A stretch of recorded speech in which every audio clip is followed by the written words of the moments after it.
What if you could create your very own productivity tracker right in Excel, complete with project tasks, dashboard, scheduling, employees, and a whole lot more.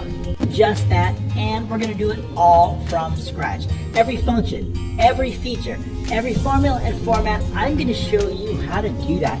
It's going to be an incredible training. We're going to show you the best productivity tracker ever built in Excel. You won't want to miss it, so let's get started.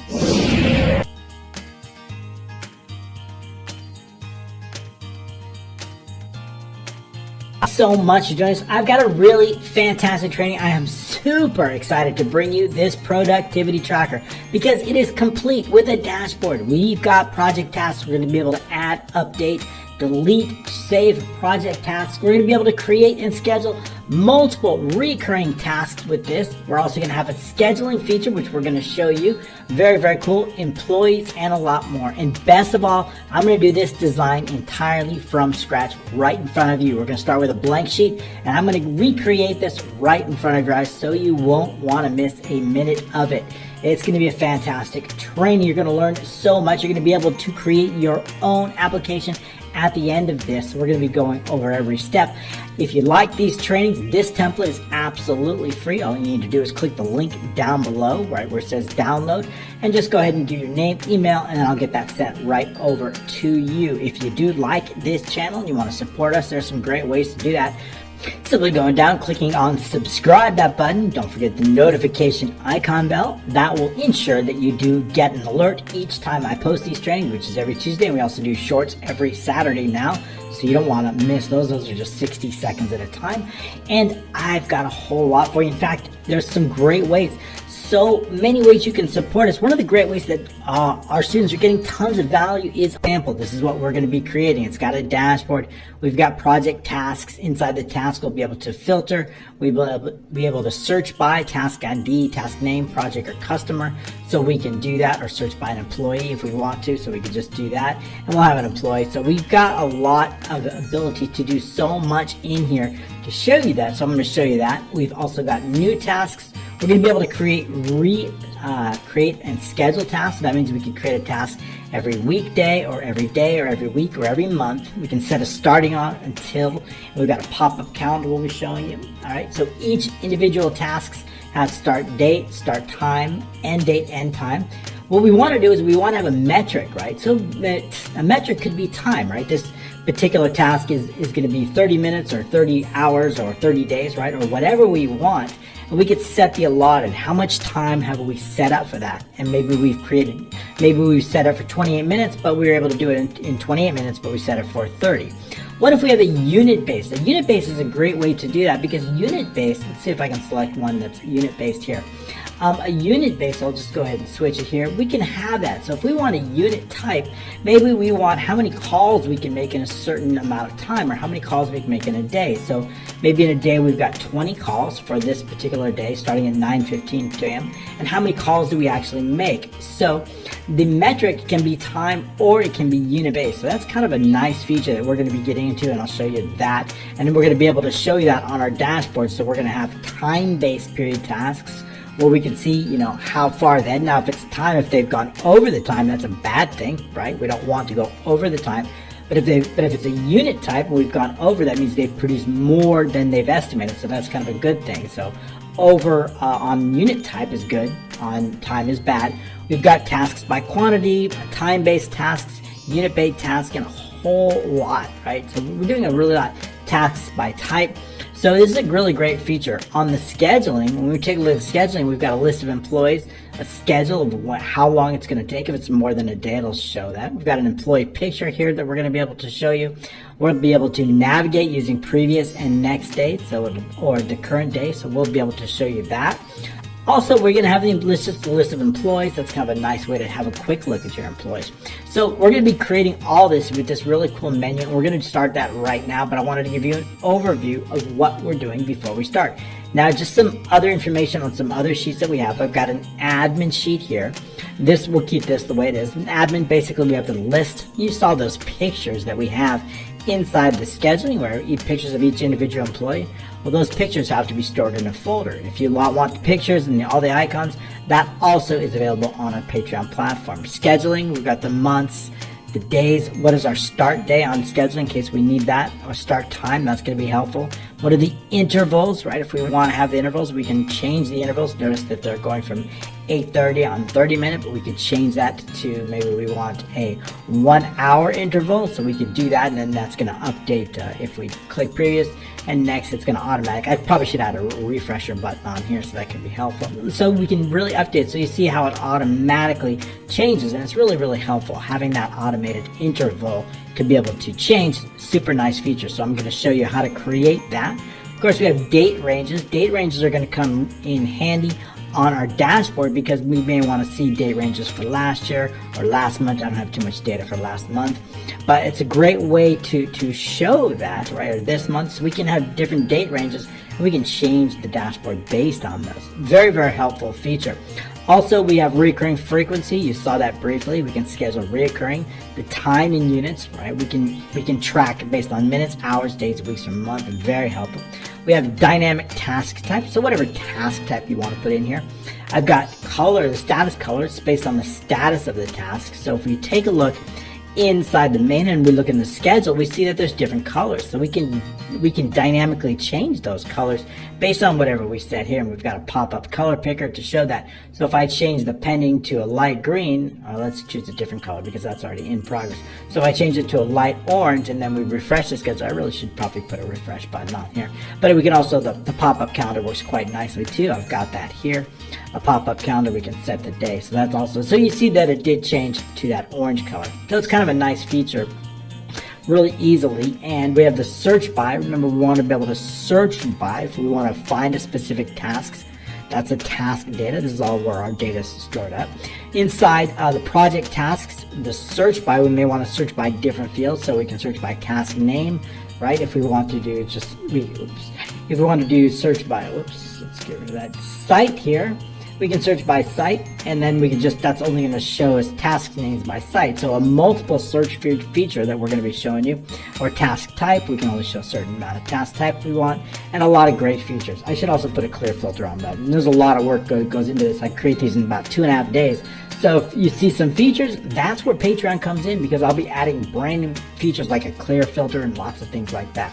And it's just a few bucks a month, so that really helps us out. Okay, so we kind of get an idea of how these are going to play. The time intervals, we saw how those were important here, so we need to know a list of those times, and it's listed here. And then the years are going to use, we can use that for schedule purposes. Okay, very, very good. So let's get to that. I'm not going to use a blank workbook because that would be, 4 or 5 hours. So I've got an admin screen here. Now, the only thing that we need to design is the main screen. So that's what we're going to start with. Okay, so what we're going to be doing is I want to make sure that columns A and B, if you've seen my trainings before, you understand that A and B are set to admin purposes, and we'll be hiding those. So I'm going to give those a distinct color. I'm going to drop this down. Right? We want to see that. We're going to be using it. And I'm going to give it just a gray color, a light gray color, something a little bit different here. And so we'll be creating some admin functions here, but not too many here. This is where we're going to have our header up here, and then our bar is going to go down here. So what do we want to do? So I'm going to use the shapes this time. So I'm going to insert a shape here, and just a square shape, and we're going to use this for a title. So I'm going to stretch this across here. Oops. So I'm going to insert this shape here, and then I'm going to stretch it across here and give it a distinct color. I want to fade. So usually probably about just the same height as the row, and we'll just go the length of the screen because it's going to stay about the length of the screen. Not much more than that, which is fine for our purposes. If we hide those columns, right, we want to have it a full length. So we'll bring it probably to the end of R, and that should be sufficient. We're putting a title in there, of course. And what is that title? That's going to be called Productivity Tracker. So Productivity Tracker. I'll make sure I spell the names, otherwise you're going to be looking at a misspelling for a while. Going to center that. We're going to give it a very distinct font, probably about 30. And I'm going to put that in the middle here, and I want to give it a unique font, probably Arial bold, and then empty. I like this. I'd like to put a little shadow on it so it pops out a little bit. So I'm going to go into shape format, and I'm going to go into the text effects, and put a bit of a shadow on that so it gives a nice look. Okay, but I do want to give it the background. Now I've got some background that's going to be very consistent with our theme. So what I'm going to do is I'm going to use Control 1, and what that's going to do is launch the fill, and I'm going to use a gradient fill on that. Actually, it kind of remembered it from my sample, so that was kind of helpful. So basically I use two colors, this one here for my gradient, that's exactly. So we're going to use this color here, which is down here, it's off on the lower, and I'm going to use this color right here. So these are going to be the two colors that we're going to be using consistently. So it just kind of remembered it, and so we've got it. One more thing I want to show you on that. When I select it, I want it linear, right? And I want it from left to right, from light to dark. So when we look at this sample here, oops, let's slide that over here. I'm going to bring it over here a little bit just so we can see it. I want it linear, as I mentioned, and I want it from, so I'm going to choose the light to dark. That's what I want. It's a little bit off the screen there. Okay, we can slide that back over. All right, so we've got that. Now I'm pretty much going to create a similar shape here, but that's going to be for our vertical menu. So I'm going to insert one more shape, just another square shape here. I'm going to bring it down here. Okay, so this particular one, again, I'm going to meet it up there, and I'm going to hold down the control and select both shapes, and I don't need any outline on those. So no outline on both of those, sir. And on this one, I'm also going to do a gradient fill, but this one is going to be vertical. So I'm going to, let's slide that over again one more time so we can see it, or I can float this here, that'll be fine too. So I'll float it over here, and then what we want to see is we want to be able to see that's linear, and we also want to use from the light to dark so that it blends in there. Okay, so I like that, so you get an idea of that. And then we want to make sure that we're lining those up, so I'm going to make sure that they're lined up on the left. This is going to be the foundation for our menu here. Okay, very good. So when we move up, we want to make sure that it extends all the way within the viewable area. So we'll just go down a little bit, and as it does. Okay, so it blends in here nicely, and that's exactly what I want. I'm going to give it some cell colors, just the background color of all the cells. And we're going to go way, way over because we're going to use a lot of columns, and I'm going to just use here. Starting on this column, I think we'll go all the way up. Let's go DQ is fine, stands for Dairy Queen, one of my favorite ice creams. And then we'll just go all the way up here. Okay, so I like that, and I'm just going to give it the second gray color right in here. That's going to give it that gray background. Consistent, we'll just use that throughout. Okay, very good. So we're good to go. Don't forget to save our work, Randy. We're going to save our work as we go along. So what do I want here? I want here a menu on the left menu. So this is where our menu is going to be, as you saw in the sample. So what we're going to do is we're going to insert some more shapes here. I'll drop this down here. And then what I'm going to do is, again, just a square shape here, but I'm going to put some text in here. So this is where our dashboard is going to be, right about on the top of here. And we want to make sure that there's enough for the icon and for the name. So I'm going to call this dashboard, and it's going to use capital letters. Okay. We'll go with a size of about 0.3 on the height, and we'll do 1.8 on the width. Okay, I like that. That looks good, and I'm just going to bring this out until it meets that. So we want to make sure, we probably do want to do a 1.8 also on that. Okay, that's good. So we've got a basic, but I want to make sure that we've given enough space once we create one button, and I want to make sure. So we're going to create one button. We're going to move it over here. So I'm going to set the left margin. We need no fill on that one, and we need no outline on that. We'll increase the font size, probably to about 16 on that one, make it larger. So it's, and I want to indent or use the left margin. We will put it in the left margin here, but I want to indent it. So how do we do that? I'm just use Control 1. I'm going to bring this over here. I'm going to go into the text options here, and right in here, so text box. I'm just going to, the left margin, we're going to make it about let's say 4 or 5. That'll be enough. I want to leave space and 0, 0, and 0. Okay, so we want to have room for that icon. Okay, I like that. That's a dashboard, right? So what? Now we're ready. We like it. I'll add a little bit of a shadow on that so it pops just like it does. Into the text options here, we're going to go into the hair and the shadow here, and we'll create a shadow here on this one, and then just a little bit less, slight shadow on this. Okay, I like that. That's looking very good.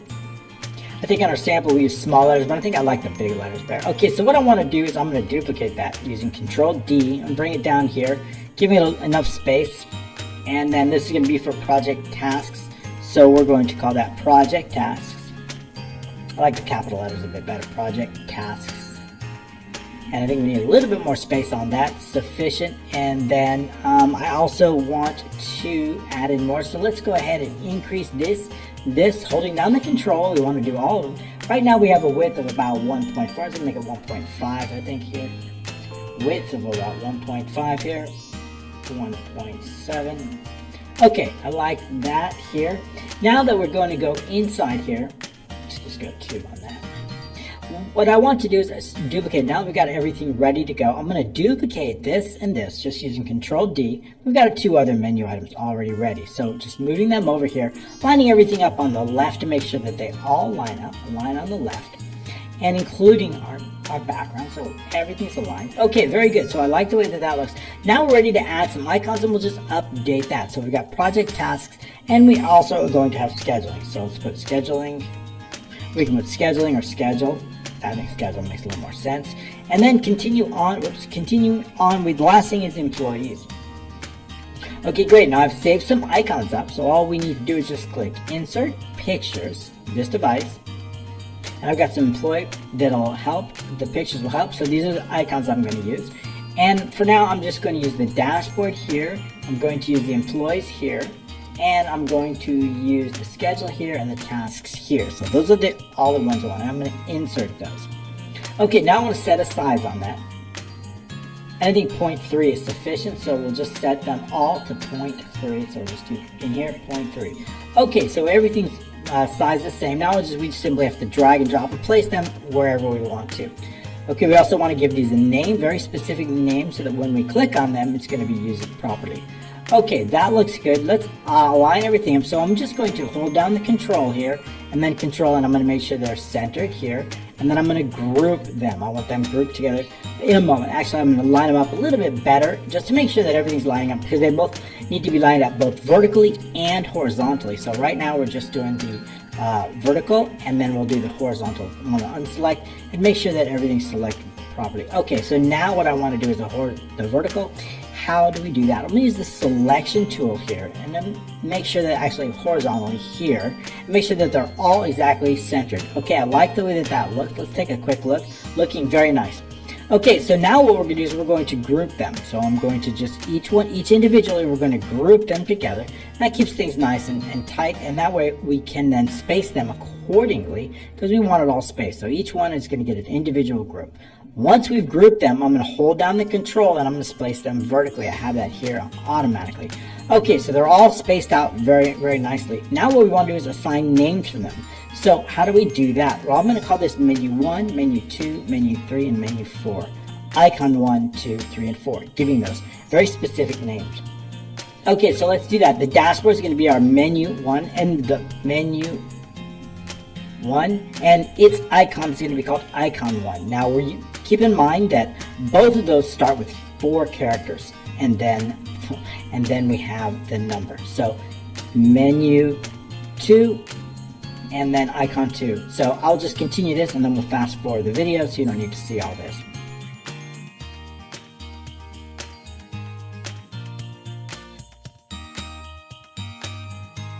Okay, now that each one has been named, we have our group names don't necessarily matter, but icon 1, and then we have our rectangle menu 1 here. Okay, perfect. So everything's been named accordingly, and now what we're doing is we're ready to basically create the rest of our schedule. So what we're going to be doing is, now that we have that, I also want, if you notice that there was a triangle we needed on that, and the triangle is going to let us know exactly which one we're on. So how do we do that? So what do I mean by that? I'm just going to drag over the sample here. I'm just going to bring over the sample. As you saw here in the sample, we have here this little triangle. So that's exactly what we're going to be creating. As we select down, we want that triangle to move. So that's exactly what we want to be creating. Okay, I'll move it back over now. And so how do we do that? All it is just a triangle that's filled. So I'm going to insert a shape, right? So what kind of shape? A triangle. And we're just going to place it. So what I want to do is I want to turn it around here, just so it's okay, like this here, making it exactly vertical. We don't need any outline on that. And I want the shape fill to be the same second here. So notice it matches the background, and that's exactly what I want. Okay, it's a little bit too high, so there we go. Okay, so we want to give this a very specific name on that so that we can move it accordingly. We're going to call that menu marker. So I'm going to call that give it a name called menu marker. Okay, very good. So that way we know this menu marker must move as we select whichever menu. So if we're on dashboard, and we're going to also want it to be centered. Okay, very good. So I like that. That looks good. So that's exactly what we want there as we move down. When we select an item, I want to know what menu was selected. And I'm going to keep that in B2. So right here inside A, I'm going to write in the selected menu item. I want to know our menu item numbers. That's fine. And so, for example, if it's 1, it'll be dashboard. Next up, I want to know the selected task row. I'm just going to fill these in right now. So I'll write selected task row, and I'll get to exactly what that is. The task ID, when we have an individual task, what task is selected. Now I want to know what row is that task on. So task row. And also I want to know the next task ID. And I want to know recurring fields. I want to know once the user adds a recurring field, we saw in our sample, we need certain required fields. So I'm going to put that in here. And then last, I want to know if we're changing the date range change. And I'll get to exactly that. So we're just going to color this. So these are going to be the only ones for admin. So I'm just going to highlight those here. And then we're just going to give it a color, unique color, and then just use here. Okay, some borders around it. That's fine, the border, and then I'll just left justify that here. Double click on that, so we got that. Okay, so the first thing what we want to do is we want to design our dashboard. Our dashboard is going to be a first set of columns. So we're going to pick a set of columns for our dashboard. Then the next set of columns are going to be for our project tasks, then schedule, and so on and so forth. So let's do the dashboard. Dashboard is very simple as far as now because it's just a bunch of shapes. So the first thing inside in G3, and this is going to be our date range field. So date range, here, that's the label that we want. And here's going to be our date range. So what is that date range? That's going to come from directly the admin. So I've created a named range called date range here. We take a look and see date range. So I'm going to copy that. Then I'm going to go back into main. I'm going to use the data and then data validation is where we're going to be creating that. So I'm going to slide that over here. It's going to be a list type. And we want to equal and paste in the date range. So when you select on that, then we know it's the date range. That's exactly what I want. Also, the next step in column I and J, I want the from date. What is the from date? And then also want the to date. And then something that we'll probably use at some point, although in this training I'm not sure, is the employee. Although I don't think we're going to be using it, but I'm going to put a spacer there because I want to be able to select like specific data for a single employee or all employees. So we're going to have that here. So I'm going to hold down the control, L, and then J, all on row 3. And I'm going to give it the white color because I want them formatted. I'm going to hold down the control once again here. I'm going to format these fields accordingly. I want them right justified if they're not. I want to format those cells, giving it the border here, a very distinct border for those. We're going to use a consistent color for our border, and it's going to be this color right here, all throughout the application. I'm going to go outline, and then the dotted line is going to be on the right side. And for our fields where the user is going to be enter, I'm going to also hold down the control, again, format those cells, border. This time, I'm going to use the same color all the way on the top, right, and the bottom. Clicking OK. Okay, so when they select on the date range, I want the dates to automatically change here from to, and the employee is going to be a drop-down list. While we're here, I've got employees, and I've got two unique lists, one with all the employee names and one with the text string all employees along with that. Now I've created a named range for that inside the formulas in the name manager, and it's going to be called employees. Let's bring this over here, sorted with all. So that's what I call it. If I tab using the tab key down, see the dancing ants around that using an offset formula. That is the one I want. So I want to be sure, I'm just going to Control C, copy that. So that's the list that I want to use in the data validation. So it's going to be right here. I'm going to go into the data validation here, and I'm just going to assign that to a list here, list type, and then we're going to say equals, and then we're just simply going to paste in that list. So that's going to be just a list of employees. We're going to keep that on all employees. These two are going to be date fields, so I want to make sure they are formatted for that under short date. I will give it some sample data, so we'll do let's do 5/1, the first of this month. We are in May, and to the last of this month, which is today, 5/31.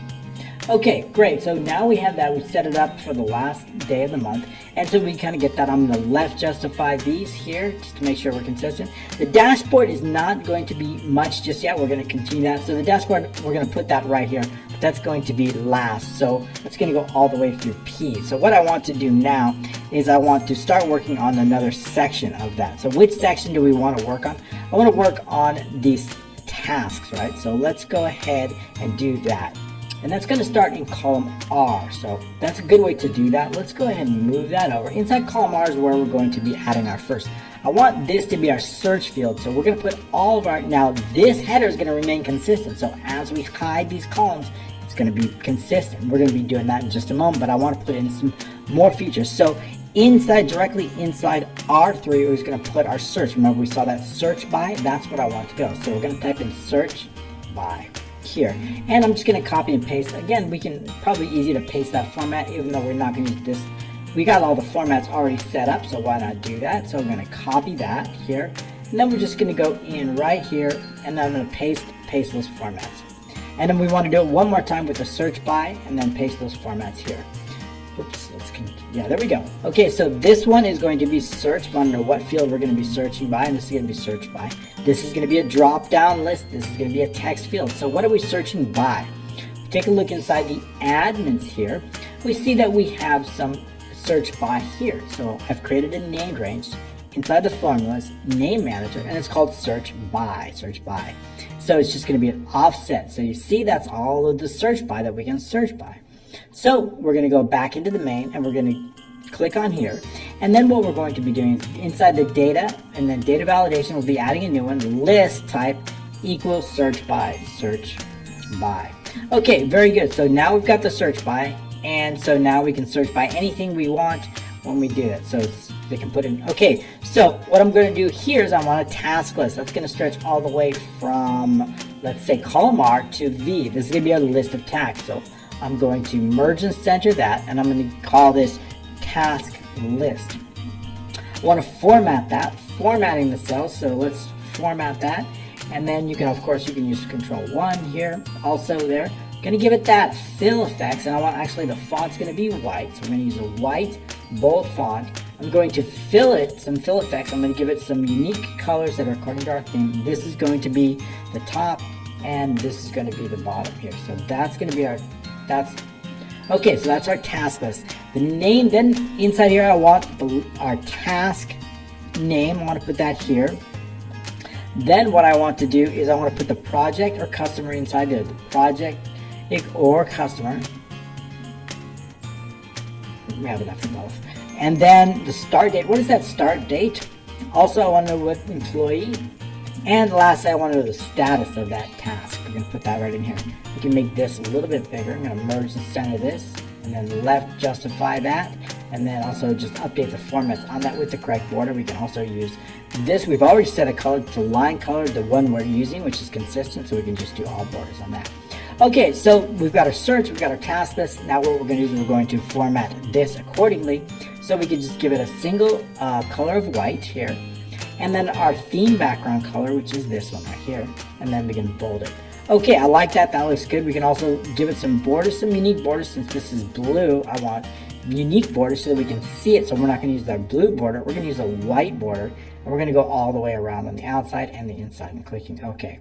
Okay, we want to center everything, so we're going to center it. There we go. We've got our information here. Now what we want to do is we want to put in our task names here, but I want some conditional formatting. I want 3 rules, one for the alternating row and one for the selected row. Where's that selected row? It's going to be right here. In fact, what I'm going to do is I'm going to hide this here because we don't need to see it right now. I'm going to just right click and I'm going to hide it. That's exactly what we're going to be doing in VBA. Okay, so now that we have that, we can also just stretch this out here. So that's exactly what it's going to look like when it's hidden. And we're going to give it a title here. We want to know what the title is here. This is going to be called Project Tasks.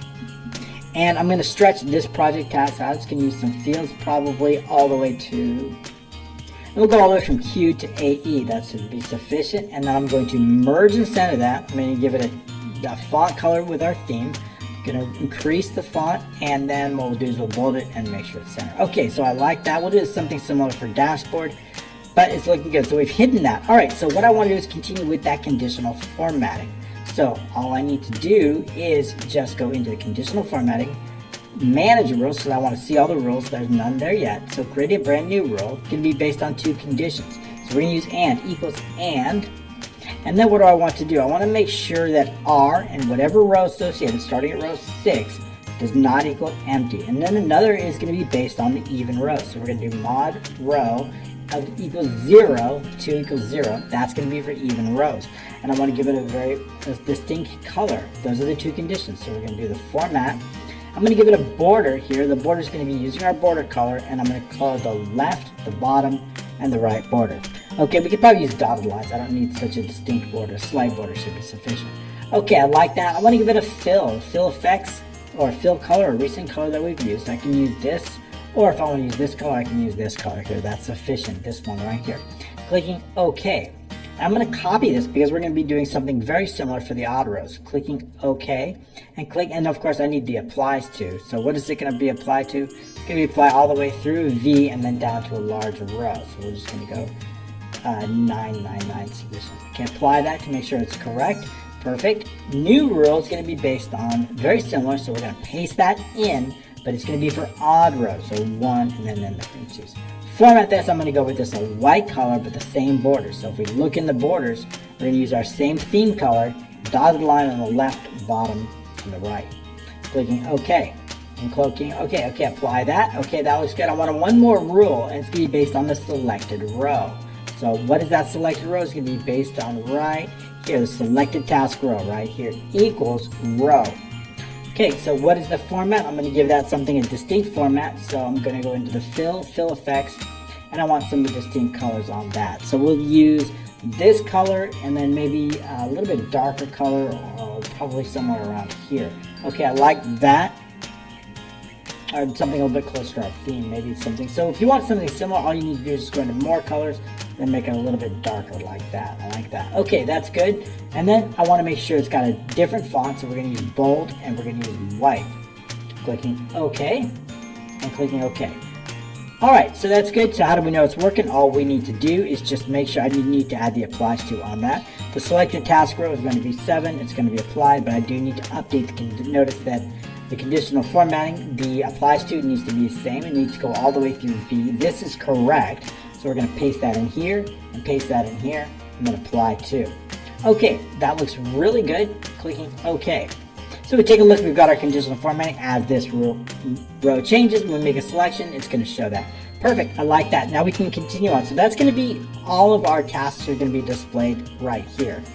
And so what else do we want? I want to skip one column, and then we're going to start out our tasks. So inside this is going to be our task name. I want to put a field for the task name, and then I want to skip a column, and inside AA we're going to put the project or customer. So project or customer is going to go here. I'm going to then skip, this is going to be the field, I'm going to skip one more, and we're going to go inside AD, and I want to put the employee. That's going to go here, and the employee is going to go right here. Okay, so what else do I want? I want to skip a row here, and I want to put the start date. Start date is going to go in here, and I want to know start time. And then in the next column, I want that status to go there. Okay, skipping down here, end date's going to go here. Skipping over, I want the end time, and then last, I want the total time in hours, total time, and we're going to put it in hours. So that's going to be a calculated field. And then down here, I want the completion metric. What is the metric? Oh, is it time or is it a unit? Completion metric. So we'll put a metric here. And that's going to go right here. Next up, I want to add the unit type. Is it like, unit type could be days, hours, or it could be something like phone calls or email sent or whatever you want. So, and then what is the task type? We're going to put that right here. Next up, I want the total allotted. So total allotted, that's how many are we allowing them to have. It could be minutes, hours, or it could be units of something, emails. And then I want to know how many the actual completed. So that's kind of important. And I also want to know the completion percentage. That percentage is going to be calculated. Next up, I want to add a space for an attachment. They want to attach a file, so we can do that. So attachment, and we'll use that entire line for the attachment. Then I'm going to skip to, and then what I'm going to go is to recurring tasks. I want to give them the ability to create multiple tasks based on a recurring schedule. So recur task every, and then there's going to be a quantity field. Then there's going to be, let's say, we'll just put in 1 here, just for them. And then there's going to be, let's just say week. This would be a drop-down list, but I just want a spacer here so we know what we're doing. Weekdays, and then we're going to start on a specific date. That date's going to go here until, and then another date here. Okay, very good. So that's kind of the idea of it. So what I'm going to do now is for the fields, I'm going to hold down the control. I want to format these fields. Now, another way is you can create a style format here if you're doing a lot of these.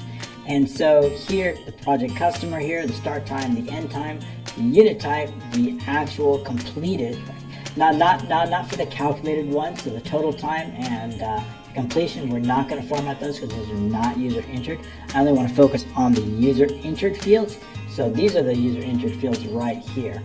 Okay, so now that we have that, what I'm going to do is I'm just going to make those white. I'm going to right click and I want to format those cells here, and I want to give it that distinct border that we do on the fields. So, and that in this case for those user entered fields, we can use the full outline, and then on the left, just change that left. Okay, and I also probably want to left justify that, so we can left justify it here inside the justify left indent, where the indent is fine here, and then click OK. All right, double check the left justify that. All right, so I like the way that looks, and then what we're going to do is we're going to do the same thing or similar for this. So on all of our label fields, we're going to do the same thing here, holding down the control as we select the fields. We also want to do a few things. I want to right justify that, and I want to add the borders. So right justify here. And then what we're going to do is we're going to add those borders. The same consistent border that we've been using throughout. It's going to be that blue here. Actually, it was this blue here, this blue here. I think I messed up the borders. Outline here, and then the right is going to be the dotted line. Okay, very good. All right, just double check. I'm going to select them all. Just go in, and I want to make sure that we're formatting all of them. So we're going to add the borders in, giving into that consistent color, even for the ones that I want that consistent color all the way around, and then the dotted line in the middle. Perfect. Okay, so there we got calculated and completion. These are going to be 2 calculated. We've got everything ready to go. Now it's time to add in our buttons. So we're going to click on insert here, and then I'm going to use a shape, just a square shape, and we're going to put our button sets right up here. We need buttons for new task, we need buttons for save, and we need delete, and then also we need the browse folder. So let's give it the fill consistent with our theme here. We're going to use this color here, and then we do not need any outline on that, so we can just select here, or no outline is sufficient here. This one's going to be called new task. New task. I'm going to right justify that and make sure that it is in the center here, and then right justify that. Okay, so leaving room for the icon, we also need a button for save or update. So I'm going to use Control D. I'm going to duplicate that, moving it over here, and I'm going to move it over a little bit. This one's going to be called save /update. And then one more, which is for deleting the task. So I'm going to duplicate that using Control D, delete task. Okay, so now that we've got these main buttons up here, I also want to add the ability to create and schedule other tasks. So that one's going to go down here, and we're going to call that create and schedule. Create and schedule. Okay, let me move that over so you can see that. And all right, great. So we also going to put an icon for that. I also need one more button for the attachment. This one is actually going to be merge and center all the way across. So let's do that. Merge and center, left justify that, and then update the borders here. This border got messed up here. Okay, now we're just about ready to add our icons. I want to add one more button. That's going to be for the browse. So I'm going to duplicate this, browsing for that attachment folder, and that's going to be attachments. Okay, so now that we have that, I'm going to make this one smaller, and there's going to be no text in that button. So we're going to give this one a size of 0.2, and then a width of also 0.2. And I'm going to place that square button right on the right side here of that attachment, so that we can automatically add that in. Update this border here, format those cells, and just go into the border and make sure that blue border is all the way around the top, right, and bottom. Okay, now once we have that ready to add our icons, we always want to create our buttons before our icons, and that's because everything that we add after ends up on top, right? So when we add those icons, we want those icons on top, and that's exactly what we're going to do. So I'm going to insert a pictures, and we're going to go to this device, and I'm going to add in the add new. I want the folder icon, I want the delete, I want the recurring, the save and update, and that's going to be it. So I'm going to insert those, and then I want to size them accordingly. So we're going to go to 2 on that. And that's everything. It's fine except for everything but the folder. And we just need to move them around. So we're going to move the delete here. The refresh, that's actually going to go for our create and schedule our reoccurring. The new is going to go directly here. I'm on the folder here. That's going to be resized. And the save and update is going to go here. Okay, so let's take on care of that these items here. So we want to make sure that they are positioned vertically properly, and I want to do the same thing for each. Once they are, well, we can just group them together, and I'm going to do the same thing for each one of those vertically, and then group them here, making sure that they're all spaced accordingly. Okay, very good. I like that. Now we've got our button sets here, everything's sized accordingly. So what I want to do is I want to select on the individual groups of the buttons, and I want to space them, making sure that they're all vertically and horizontally spaced here properly, like that. Okay, good. And then I'm also going to group them together like that to make sure. For the create and send, I'm going to do the same thing. Again, vertically group them together. This one, we're going to change the size of this, and we're going to change it to about 0.15 for that folder icon. And I'm going to use my selection tool, and I'm going to select both of them and make sure they're centered together, and then I'm going to group these together too, using undo that selection tool. Okay, I like that. Now what we want to do is we want to group them all together. And that's important because when we select on another menu item, we want to make sure to hide this group. So I'm going to group them all together, just like that. And I'm going to give it a very distinct name. We're going to call that task group. Task group. Okay, also make sure that we move but don't size. So how do we do that? Control 1 will bring up this one. I want to add in this, making sure that inside the properties here we move but don't size. And that's very important because we want to make sure that when we change any of these column widths or anything like that, we want to make sure that the group stays the same. Okay, so everything's looking good. We're ready to add all of our information in here. I like the way that's looking. Now what we want to do is I want to make sure that we can bring that down just a little bit here. I want to make sure that we're able to hide everything accordingly, and we can stretch this out. We're going to have this all the way to right around AF. Okay, so that's looking good. So what's it going to look like? Well, we got our main menu that's actually hidden or our dashboard. So let's unhide that and let's go ahead and add that in. Okay, so there's everything that's looking good. So basically when we select a menu item, we want the project task to go in. And the project task, that screen, basically the format is now done. We can continue on to the next one. That's going to be the schedule. So let's continue down here. And I want to add in, create that schedule right here, at least the formats. It's relatively simple because it's just kind of a few formatting. So let's move on over and see how we can do that. Okay, moving on over, we're going to start it in AH3. So in this one, we're going to have our select day. So we can use select day, and then that day is going to be right here. We're going to put that all the way from, let's say it's going to be a merge and center. We need these columns small, so I'm going to merge and center this in left. So this is going to be the day, and then below that's going to be our employees. So I'm going to put employees down here. That employee list is going to go all the way down here. I'm going to use some conditional formatting. In fact, I'm going to use the same conditional formatting that I did here. So I'm going to copy this one here. I'm going to scroll over here. I'm going to paste that conditional formatting. I'm going to paste it right here. Just paste it. Okay, so we do want to get rid of a few things. So I'm going to go into conditional formatting, and I'm going to manage rules. I'm just going to make a quick update. I think that I would like this, not quite white, but maybe just a little bit lighter. So I'm going to go into the fill here. And this was our original color, so I'm going to go into more colors here. We want a little bit lighter here, so we can use light. And then that's going to be a nice alternating color. Clicking OK here. Now, also inside the rule, we don't need any selected rules, so I can delete that. What are the rules on this? Well, what's it going to apply to?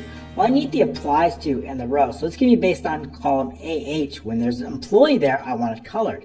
So we can edit that rule. Instead of R, it's going to be AH and starting in 5, which is correct. AH5, and grow that like that too. Okay, so we're going to do the same thing here, editing rule, and changing R to AH5. It's just a little bit quicker if we copy and paste.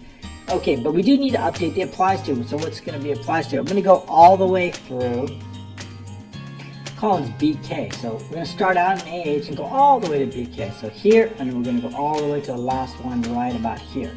Okay, and then of course all the way on down. So however many rows we want, we can just do 999.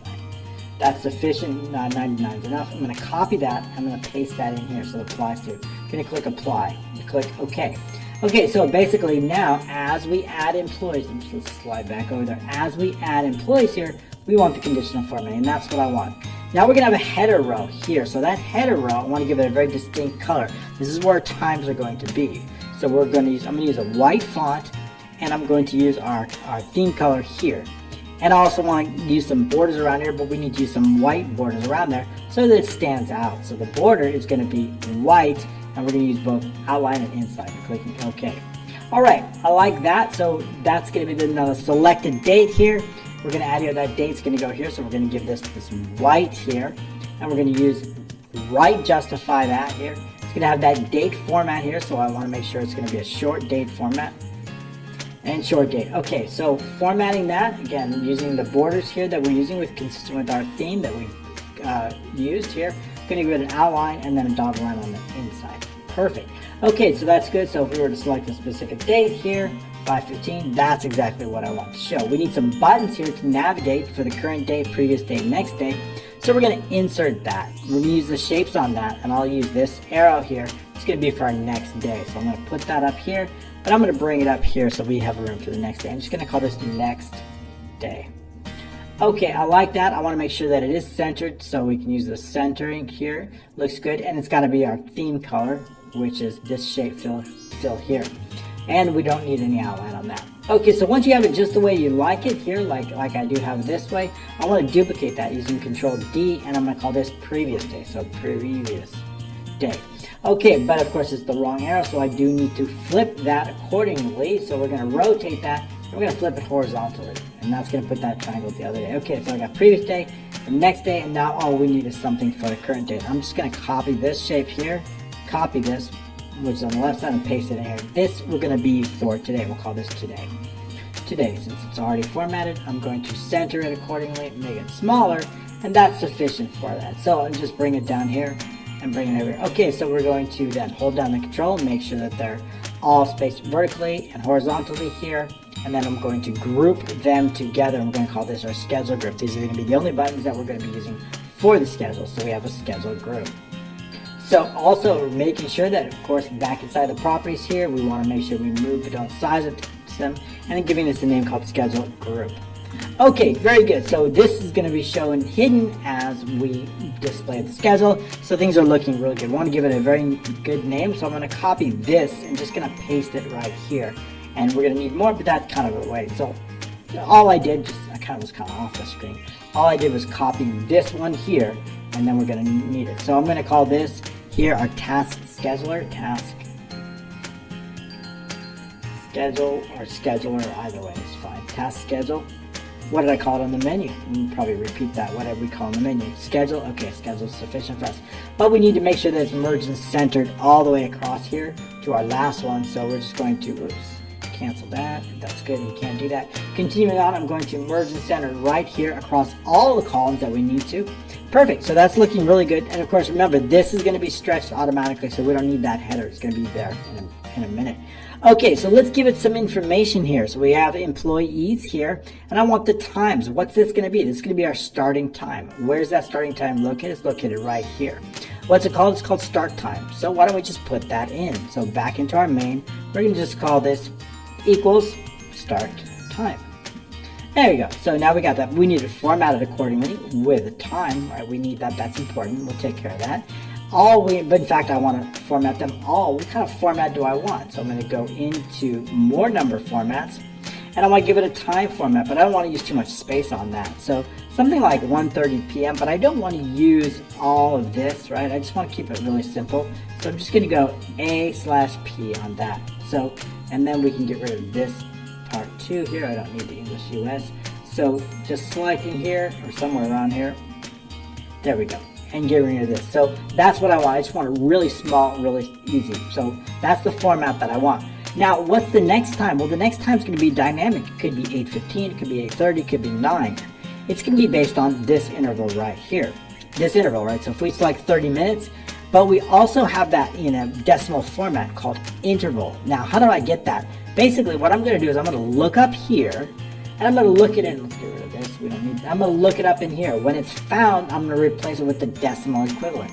So 5 minutes is a 0.05. So these are the decimal using this. I've used this formula.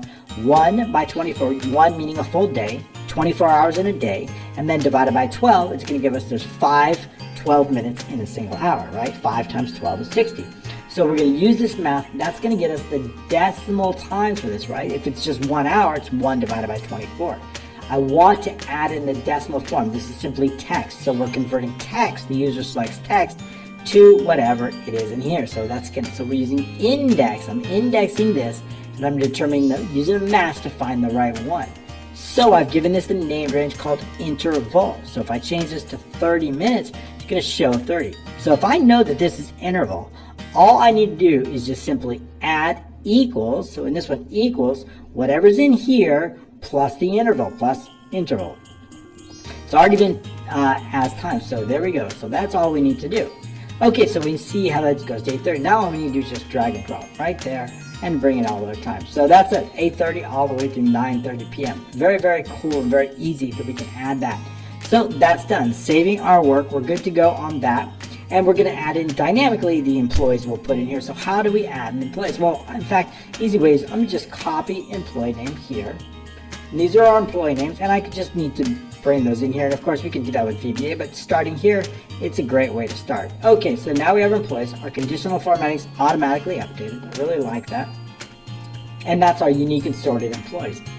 Okay, great. So we've got our schedule format done. So that's looking pretty good. Next up is the employees. So let's take a look in here. I'm just going to copy this project tasks, and I want one for dashboard too. So let's do that here. We want to put the dashboard in here, just the same as formatted as we have. So let's do dashboard, and we want to make sure that it's formatted. So again, using that theme here and bolding it, centering it up here. And let's double check the size, right? The size here was 18, so I want to make sure that it's also 18 here. And then we'll merge and center it across that. So that's going to get that 18. And we're going to merge and center across all the dashboard, which is going to go to about P. So merge and center.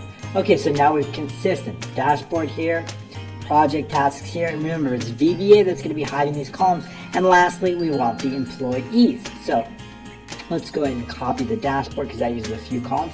And I'm just going to paste that right in for our employees. And our employees are going to start right in here. Let's just see. I think they're going to start in right at CA. CA3 is where we want to put that. And 2 is going to be our header. So we're going to call this employees. Okay, very good. So now we're ready to add in our employees. Okay, so we can go into our employee data. This is our employee data. And I can just pretty much copy. I'm going to copy and paste this. And then we can have VBA help us. But I'm going to copy. I'm just going to paste the values. That way we can get some really good conditional formatting in relatively quickly. Once we have the values in, it'll show up. So inside main, I'm going to paste the values in here just like that. Okay, so now let's go ahead and update this according to, so let's put in we're going to use a white here, so it's consistent. And the background's going to be that blue. We are going to then also use the borders. This time we're going to set the white border, so let's go to white. There's another way to do that. And once we have the white, oops, let's select that again. And once we have the white borders selected, we want to then make sure we're going to select all the borders. Okay, so I like that. We're going to add some conditional formatting. Again, what do we want the conditional formatting to look like? We can do this one right here. Again, I like this color, and I can just remove it and then make those updates. So I'm going to copy this. Again, we paste that right in here. Just paste it right in here. Paste everything. And then we're going to update that. Of course, that's going to go to 1. That's the ID. Going to go to conditional formatting and manage those rules and update those. With a selected, we won't be using that, so we can delete that. And I'm going to update this. This is going to be based on column CA, so we just need to change, instead of R, it's going to be CA. And also I want to do that for the next one here, and then we can just update that. So once we have conditional formatting, it's very easy to keep duplicating it throughout. We just need to copy and paste it, and then of course adjust the applies to. We can select the range all the way down to a large row, and then we'll use 999, and then we just need to use that for both. Simply then applying it, and then we've applied it. So there we go. Very quickly we can create conditional formatting. Okay, so I like that. That looks pretty good. It's relatively simple on the employees. Not a whole lot going on there. All right, very, very good. So we've got a lot. So now what I'd like to do is I'd like to put this in action, right? So we've got our format set up. We still need to fine tune a lot of things, but let's get this menu working, right? So how are we going to do that? Well, when I make a selection on here, I want to do that. To do that, we're going to use VBA. So we've got some very distinct names on here. So let's go into the VBA editor, and I'll go step by step so you don't have to worry. Let's take a look and see how we can make this menu. And basically what I want to do is I want to hide certain columns and show certain columns, and hide certain shapes and show certain shapes. So let's do that. Inside the developer, if you don't have the developer available, we can go into the options here, and we can just go into the advanced customize ribbon here, and then select the developer. Make sure that that's selected. You have a shortcut, it's called Alt F11. Alt F11 will get you into that VBA, so all you need to do is just click Alt and it'll go right there. Okay, very good. As you can see, I've got some code ready to help us along. And this is our sample, so I'm going to kind of keep that closed, so we don't need that. So I got two workbooks. One's our sample, one's the work that we're working on. I'm going to save our work before I forget. And then continuing on, we've got some main screen macros. And that's what we're going to focus on here, something called menu change. Now, inside this menu change, it's what I want. It's the macros that I want to assign to that. So if I select here, holding down the curl, that means both the icon and the shape. Here, here, and here, holding down the control, this is where I want to assign it to. So I'm going to right click here and then enter assign macro, and I'm going to, that's the macro I want to send. So what is it? It's going to be called, we can go down to menu change, and clicking OK. And that means the same macro is now for everyone. So how does this macro work? Well, we need to dimension the menu number as long. I need to know that. What is the menu number? It's going to be based on the application caller. What is the application? It's the name of the shape that called it. So the name of the shape could be called menu 1, or it could be called icon 1, right? We don't know exactly if they're going to select on the icon or the menu. We want to give them the choice to select either one. So, but I want to extract the number out of it. I want to know 1, or I want to know 2. Let's go inside here individually, or I want to know 2, or whatever they've selected. I want to extract the number. So how can I do that? Well, I can do that simply by removing the first 4 characters. If I remove the first 4 characters, even if there's 100 menu items, what's left is going to be the number. And that means whether they've selected an icon, notice it's 4 characters, then the number. Or a menu, 4 characters, and the number. So that's exactly what we're going to do. We're going to use the replace on that. So we're replacing something. What are we replacing? We're replacing the first 4 characters. We're going to use the left command to capture the first 4 characters of whatever shape called that macro. If we try to run this macro from here, it's going to create an error because there's no shape that called the macro. We called it from right here. So that will always result in a bug because application caller is being used. So I'm going to take those first 4 characters and I'm going to replace them with nothing. That's going to leave me with the menu number. Once I have that menu number, I'm going to place it directly in B2. I want to know B2 here, where you set up, it's going to be that selected menu number. Okay, so once I have it in B2, I want to then basically hide everything. We've got shapes menu marker top. Remember this shape, this menu marker here? This shape right here is called menu marker. I want to position this. Where am I going to position it? Based on where it's going to be the center of wherever they've selected. So I want to move that vertically up and down. So shapes, I want to set this to the top application, the top. Now to do that, I also want to make sure that this group, the top of this group, the height of this is 0.3. I want to make sure that this is also 0.3. I'm not sure if it is or not. 0.3, 0.29, so 0.3. So if both of them have the same top positions, then I know. So for example, if I set the top position to this, and I set both of those to the top, they're the same setup, oops, not that, the same top position, but if I set this to the same top position as this, then I know. So just using the top position is going to move it up and down. So that's all I really need to do. So changing this to the same top position is to whatever's been selected. And that's all we need to do. Make sure that icon also should be 0.3. Good, it is. The icons are 0.3, this is 0.3, and this. So that means since they all have the same height, all of them, it's going to be perfect. It'll be placed perfectly. So all we need to do is going to place that menu marker. Let's put a note here, place menu marker. Very, very easily. Okay, so next up what I want to do is anytime you have some kind of a menu, we want to take the first thing and that's hide everything. So all the way probably from column F is what we're going to do, the first column, all the way to the last column. What's the last column? Right around CL, right? I had it at CK, but F:CK didn't look good on the VBA. That's what I had. I had F:CK. I'm like, that doesn't look good. I better change it to CL. So I changed it to ZL. But either way, it could work. So we want to hide everything. So basically, I want to hide all these columns. I also want to hide all the group shapes. That means this shape here, this particular shape called task group, I want to hide that. I want to hide the schedule group. And I also want to hide the dashboard group, but it doesn't exist yet. So that could create a bug This doesn't exist, so I'm going to comment this out because it doesn't exist yet. When we create the dashboard, we are going to create a group. This one is also, I want to make sure the dashboard here, I'm going to comment this out because this group of shapes does not exist yet. It will be bugged. Okay, so we're going to hide all the columns, and I'm going to hide all these shapes. So these shapes. Then we're going to use select case based on the menu number. If it's a 1, select a dashboard, we are going to unhide columns F through P, right? If it's a dashboard, I need to unhide F through P should be unhidden. If it is number 2, tasks, we are going to unhide Q through AF. And we're going to show the task group. If it's a schedule, you get the point. We're unhiding columns and we're showing the group. And employees, there's no group associated. We're just unhiding it. So that's all we have to do. Let's see what this looks like in action. Dashboard. Okay, you just see. So when I hide the dashboard, you see everything's there. Project tasks. Okay, that looks pretty good. So we see we've hidden it. So now let's move over here. I want to make sure things line up. And that means assuming that the columns are hidden, does everything line up? It looks pretty good. I like the project task. Probably I would like it a little bit. It looks like there's a little bit over here, and I want to make sure that I think that looks pretty good.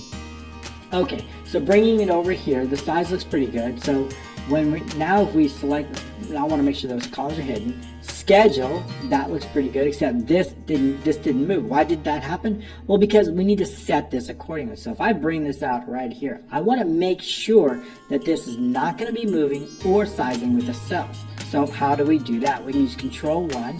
So I want to make sure that inside the properties we can do both move, but notice how it was set to move but don't size, or don't move or size. That works too, but let's stick with that.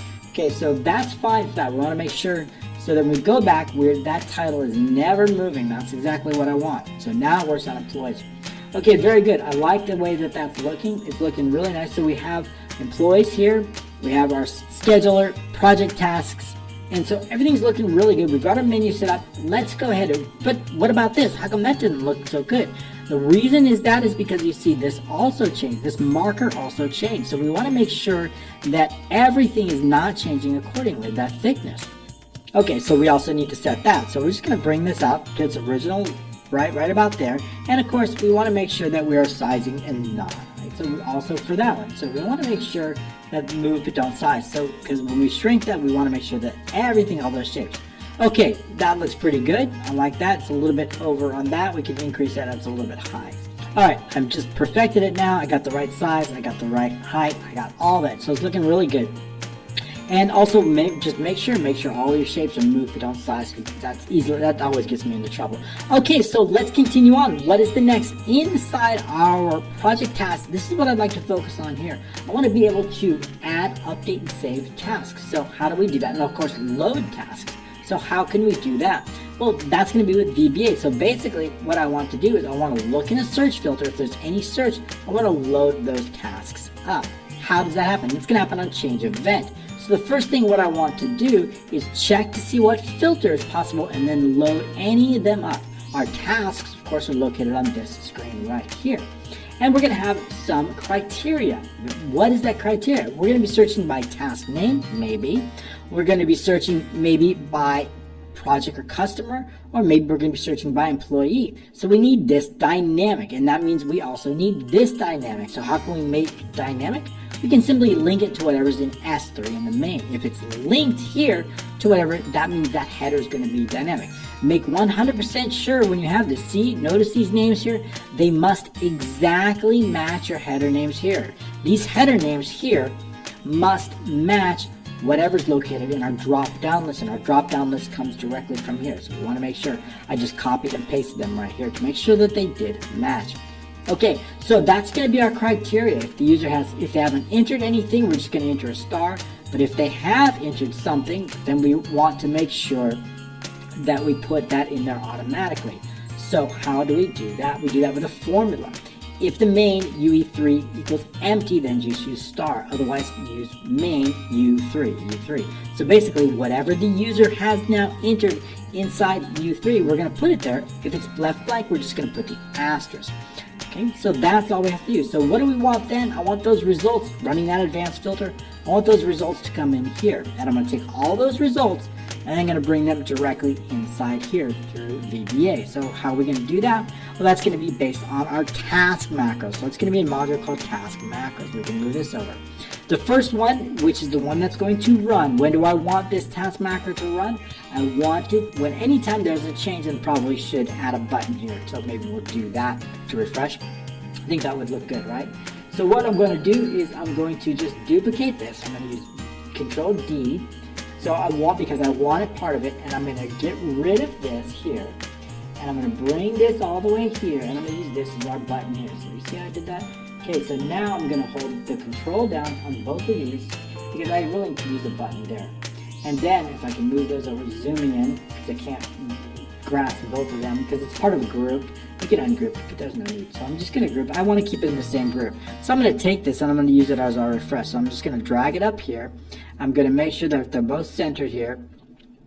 And then I'm just going to bring it. So we're going to use this as our refresh. And I like that, the way it looks, because I want to refresh the list very easily. So I want to tie a macro to this, and then we'll size it accordingly. So I'll unselect it and just bring it down here. Okay, so that's kind of easy. You can see it's still part of the group. Remember, it's still part of this task group, which is really what I want here. And then I'm going to assign a macro, so I'm going to hold down the control. And what macro are we going to assign to this button? I'm going to use this one called task list. This is what I'm going to list tasks. Okay, so back into here, we're going to go and we're going to simply assign that right here, assign the macro here. So clicking assign macro and assigning that. Okay, so now we have the refresh button, which is kind of nice. And that way, and what that's going to do is just going to refresh that based on whatever's in here. So we can do that and click refresh too. Okay, so inside this macro, what do I want to happen? Oops, I opened the other workbook. We don't need that. Okay, so inside this tasks here, first thing what I want to do is I want to clear any existing results. Now, I want to clear a few things. Not only do I want to clear all the results, I'm going to keep that ID. There's an ID that I want. Where do I want to put that? Whoops, let's go in here. Where do I want to put that ID, that task ID? You saw that that task ID is going to come in. It's going to come in right here. I want to bring it in. I also want to bring it into our main, but I want to hide it. I'm going to hide it in column Q. And I'll show you how we're going to hide it, but it's going to go there. And the reason I want it is because when the user selects whatever task is, I want whatever task is located in Q, and I want to place it directly inside B4. And when they've selected something, we know that selected task row is going to be in B3, but I want to clear that out so that there's no selected item. So I want to clear that out, and I want to clear everything from Q6 all the way through V and down. So that's the first thing we're going to do. Q6 all the way through V and down, and B3. Focusing on the tasks. Now we're going to take our attention to the task. I need to run an advanced filter determining the last row of our tasks here. And then we're going to use this as a criteria. Our criteria is going to be based on those variables that we've entered, the type and the name, and then we want the results to appear here. So that's in an advanced filter. Going inside that, we're going to determine the last row with this row. If it's less than 4, that means we have no data. Our advanced filter is going to be based on the header rows on column 3, on row 3, starting on column A and going all the way to column R, and the last row. Our criteria is going to be W2 through W3, and the results Z2 through AE2. We're going to then, once we run it, we're going to determine the last results row. That last results row is going to be based on column Z. If that's less than, that should be less than 3. If that's less than 3, then we're going to go to skip, 4 is fine, skip sort. Skip, if it's less than 3, we have no data, right? So that's probably better. So let's say if last results row is less than 3, then what we want to do is exit the sub. Yeah, we can exit the sub out of that. So, but I do want to sort the data. I want to sort it by task ID. So to do that, we are going to run a sort. If there's only one row of data, then we can skip the sort and go right here. We're going to sort, clear any sort field. Z3 is where we're going to, that's our task ID. And I want to sort it ascending, so our first task all the way to our last task. We're going to set the range from Z3 all the way through AE. Okay, so we're going to apply that sort. Once we have the results, we're going to simply bring over those results. Q6 is going to, which is inside. Remember, Q6 is going to take on that task ID. It's going to be hidden. Q6. I want to make sure that that is all the way through V in the last results row plus 3. Why are we adding 3? Our results come in row 6, but our results here start in row 3, so we need to compensate. I'm going to bring it all the way, bring on all the tasks over. Then I want to set the selected row. I want to know what row should be selected. Let's say I have a task ID of 4 here. And I want to make sure that, how do we get that inside there? I want to, if there's a 4 here, that task ID 4, I want to make sure that row 7, this takes row 7. So basically what I want to do is I want to look, if there's a task ID here, I want to look inside here. If it's found, what row is it found on? If it's found, place that row directly inside here so we know that selected row. I also want to know the task row based on task ID. How do we know that? We can use that with a formula. Equals, but if there's an error, we need to show blank. So we're going to run a match. And what I'm going to look up this task ID. And I'm going to base it on our lookup array. What is it? We have a named range called task IDs. It's a dynamic named range. I've already set that up. If there's an error, just show blank. But I don't want the row number. If we take a look inside here, we see that task ID 4 is based on row 7 because the first one starts on row 4. So we need to add 3 for that. So to do that, we just go here and add 3. Okay, so now that we have the correct row number, I want to know the next task ID equals, if error, going to run max, this time max based on that. I know if you've seen my videos before, you've probably seen this a bunch of times because it's so we're going to use the max of all the task IDs plus 1. I want that next available task ID. If there's no data, it could return an error, so we're going to default it to 1. Okay, the recurring fields, I want to make sure that the user has entered. When we create recurring, I want to make sure the user has entered all 4 of these fields. If there's one missing, I want to let the user know. So we should count all the fields that have text, and that way we know. So we can use that. Equals count A. I'm going to count all the fields. What fields are this? Holding on a control, this one, this one, this one, and this one. If it's anything less than 4, we need to let the user know. So if we create it, so notice it's showing 2 right now. So if I want to start it on, let's say 510, and I want to continue all the way through 531, right? Now it's going to change to 4, and we know the user has entered all the correct fields. The date range changes is going to be used for the dashboard. It's going to be true or false, so we'll just put a mark here as false. I'll explain that very, very soon. We're going to click save. Okay, great. So we've got our work. So let's go ahead and run this macro now. We've already been through it, so I'm going to run this macro. And that's the macro we just tied to this button. So it lists all the tasks accordingly. But you see that we have this, but I want to hide it, right? So when I select on here, I want whatever's in queue, I want it to show up directly inside the selected task row. But I really don't want to show these tasks, so I want to hide them. So I'm just going to go down here, and we should probably just go the whole column. So selecting on the whole column, although generally I don't like to format entire columns, it takes a lot of memory. So let's say, let's just do Q500, go all the way down here, and then just scrolling on up, and then holding down the shift, and then clicking here. And then what we're going to do is we're going to go to home, and then we're going to go more number formats here, and then we are going to go into custom, and I'm going to change this to 2 semicolons and clicking OK. And what that's going to do is going to hide them. So now they're still there. If I select on it, you can see. If I double click, you can see it. If I select on it, you can also see it in the formula bar here. It's there, but it's just hidden, and that's exactly what I want.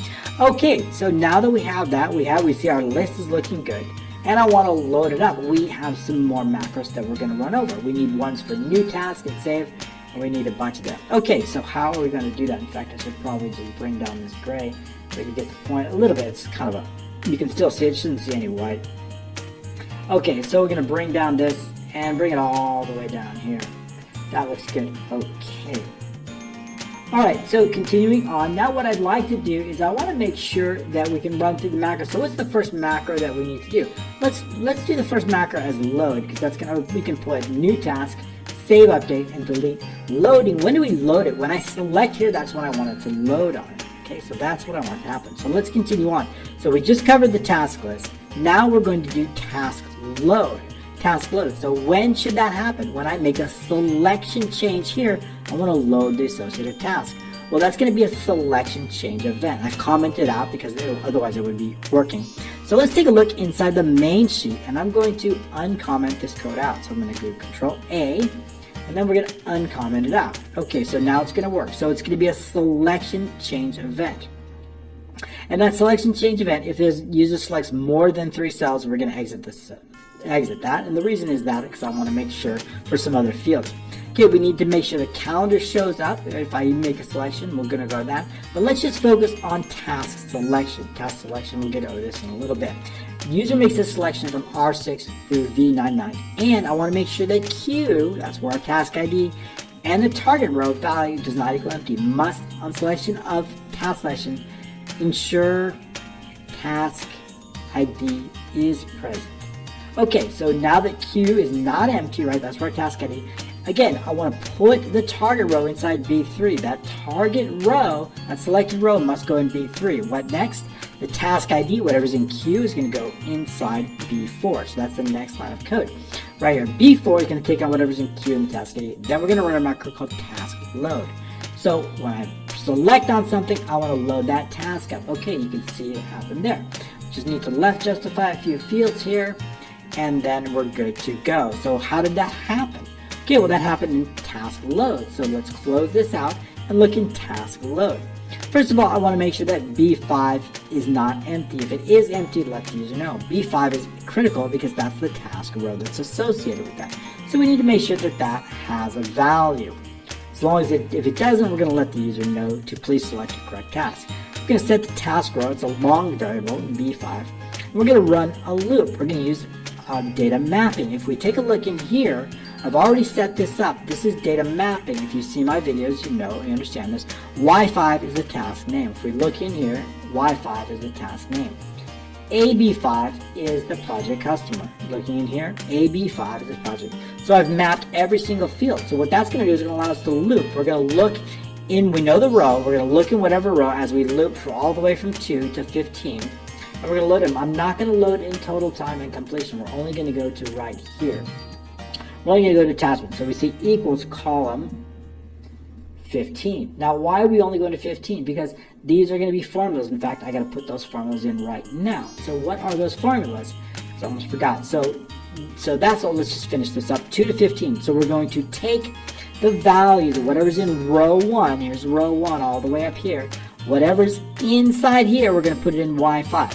Whatever's inside here, we're going to put it in AB5. So that's all we're doing in this line of code right here. Okay, so, but we're not adding total time and completion percentage. So we need to add those in. What are those formulas? Well, the completion percentage is simply a division, but if it's blank, it's going to show an error. So I want to do if error equals if error. And what is the value? So it's simply going to be here, our total allotted divided by our total. So here, so AB divided by our total allotted. So we know, and then that's it. So if it's an error, just show blank. So we know that it's 95 and change that to a percentage. So that's going to be a percentage. So we know it's 95% complete. Perfect. I like that there. But what about our total time in hours? I want to know the total time, and we need to also format these as time. So let's go ahead and change those. I'm going to go into the more number formats, go into time, and I'll use this one right here. Okay, and also again, probably left justify those. And these two as well while we're at it. Okay, we've got a date picker. I'll show you that. It's a selection change event. Probably surprised to see that. And then, me too. Left justify that. There we go. Okay, I like that. So we'll go over that date picker in just a moment. And what we also want to do is add in the total time. I need to know what is the formula. I need to know total. How do I know that? Well, basically what we want to do is when I know the start, it's going to be the start date plus the start time, subtracted from the end date to the end time. So that's essentially it. But then I also want to multiply it times 24. Okay, so this formula is simple. It's going to be equals. I need to know the end date plus the end time. And we'll multiply that times 24 equals the end date plus the end time. And we're going to multiply that times 24. 24 hours in a day. I want the total number of hours. Then minus, what is a minus? I also want to know the start date plus the start time. So here's the start date plus the start time. Adding, I always have to add that in. And then multiplying that times 24. We'll add in another parentheses here so we can make sure that it's all complete.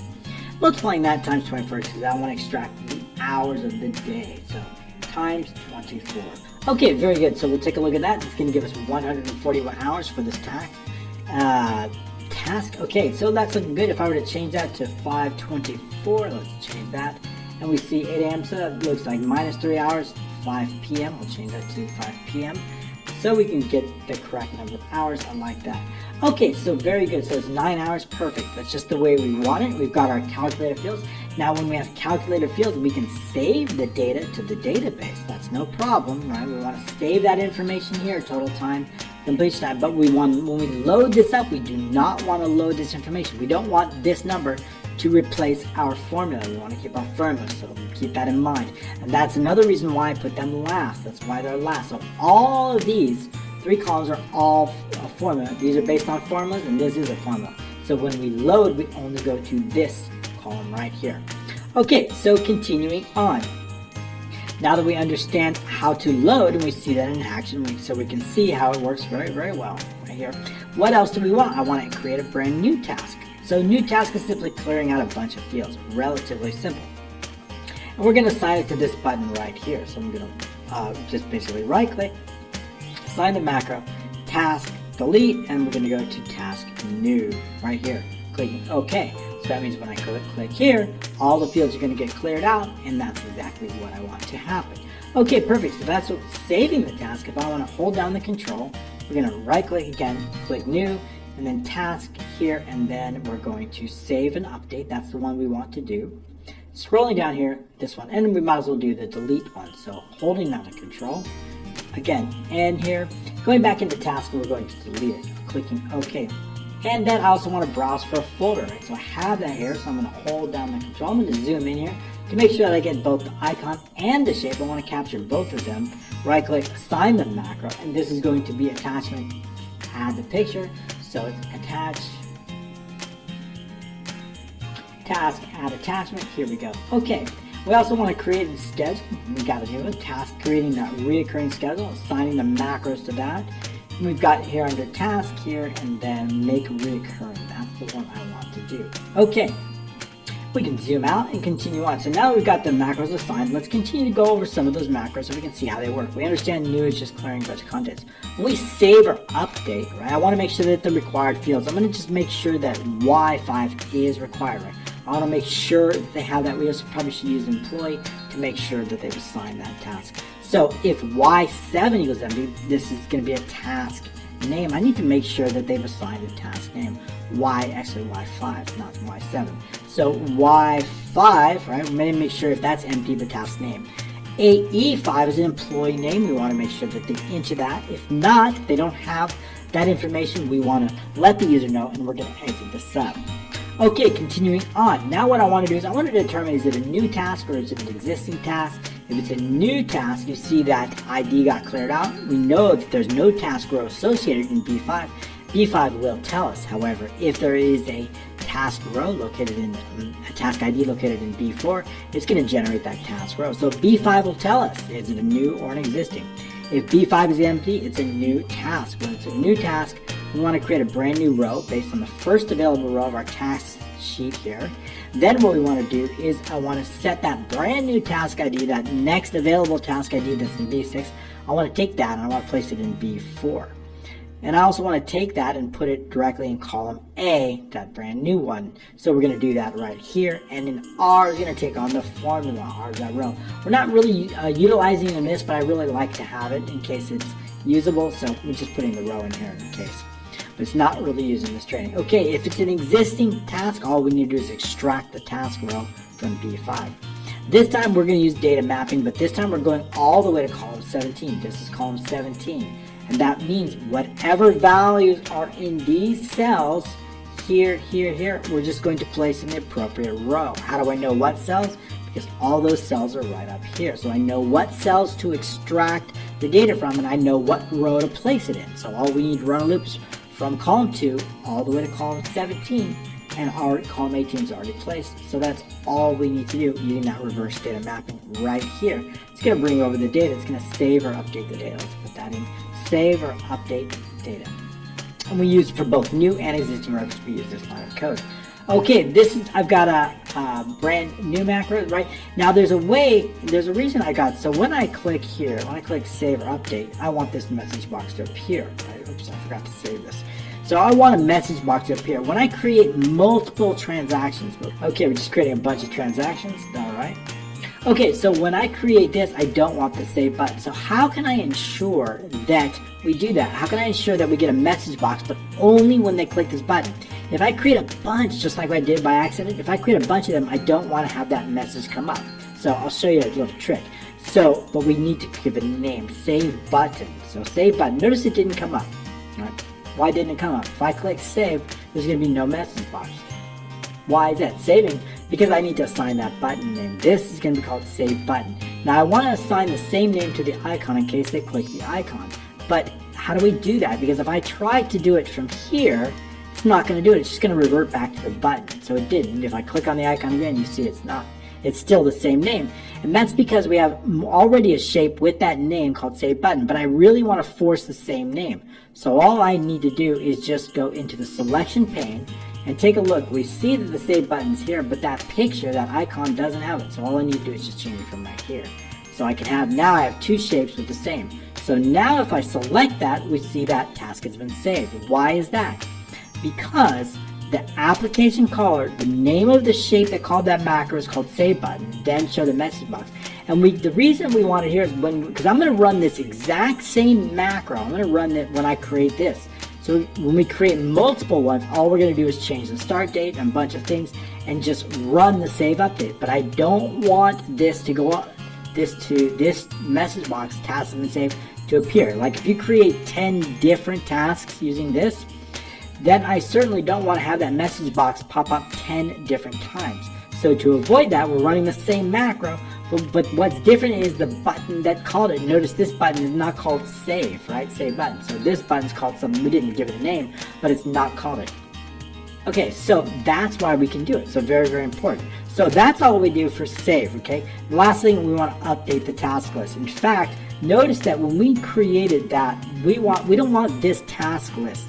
So I don't want this task list to update if I'm creating this. Notice that task list, it refresh and refresh and refresh and refresh. Let me just save and update and refresh again.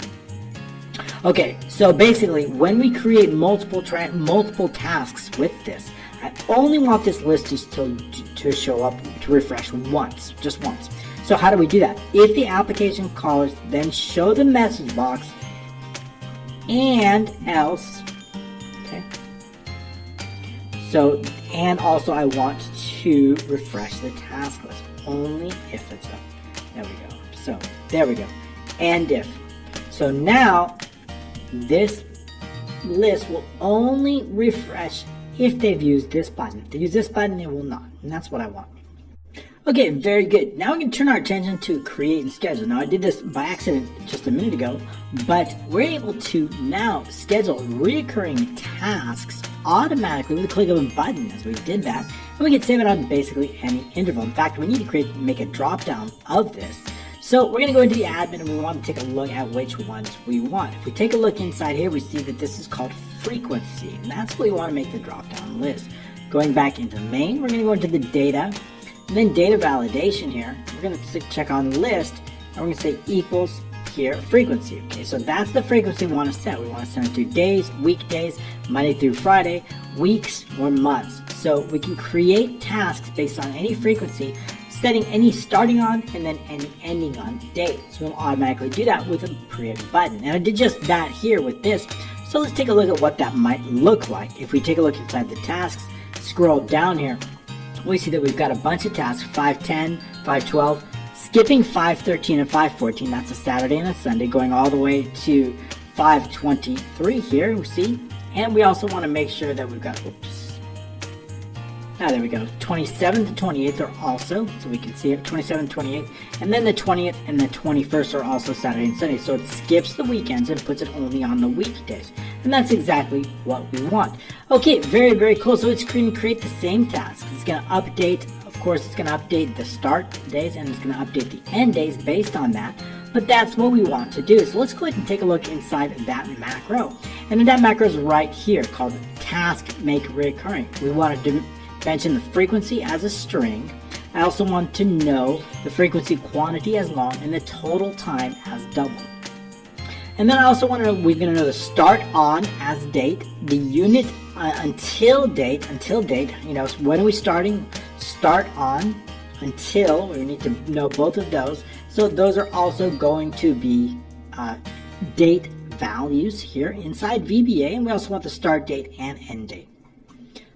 Okay, so now we're going to focus on that main. We want to make sure that the task, there's a task name. We need to make sure, so if Y5 is empty, of course, we need to let the user know. We also want to make sure that Y7 and Y9 cannot be empty. Please make sure that task has a start and end dates. We need to ensure start and end dates. Without those, we cannot move forward. Continuing on, as long as we have those, if B7 is less than 4, please make sure to enter recurring frequency, start on, until date fields to make this task recurring. Remember, we added this field here, this count A and B7, counting all those fields. If one of them goes blank, this becomes less than 4, and then the user does not have the ability to add additional ones. We need to make sure that they've entered all the required fields so they cannot add. So we want to make sure if it's less than 4, then those required fields have not been entered. We want to then set some variables. So to do that, I want to get all the information for that. I want to know that. So where are we going to get that? So the total time is equal to AE9. I want to know how much time this task is going to take in hours. So that's simply, the reason for that is that we're going to take this and we're going to add an amount of hours that's going to automatically tell us the end date and end time. So we know that. So that means as our start date changes, we automatically can make that end date and end time dynamic. So the total time is based on 80. Now we're going to divide it by 24. So I want to know that in decimal format.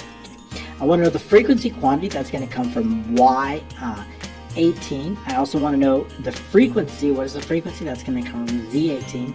The start on date, AB18, and the until date, AD18. So we want to get all those variables.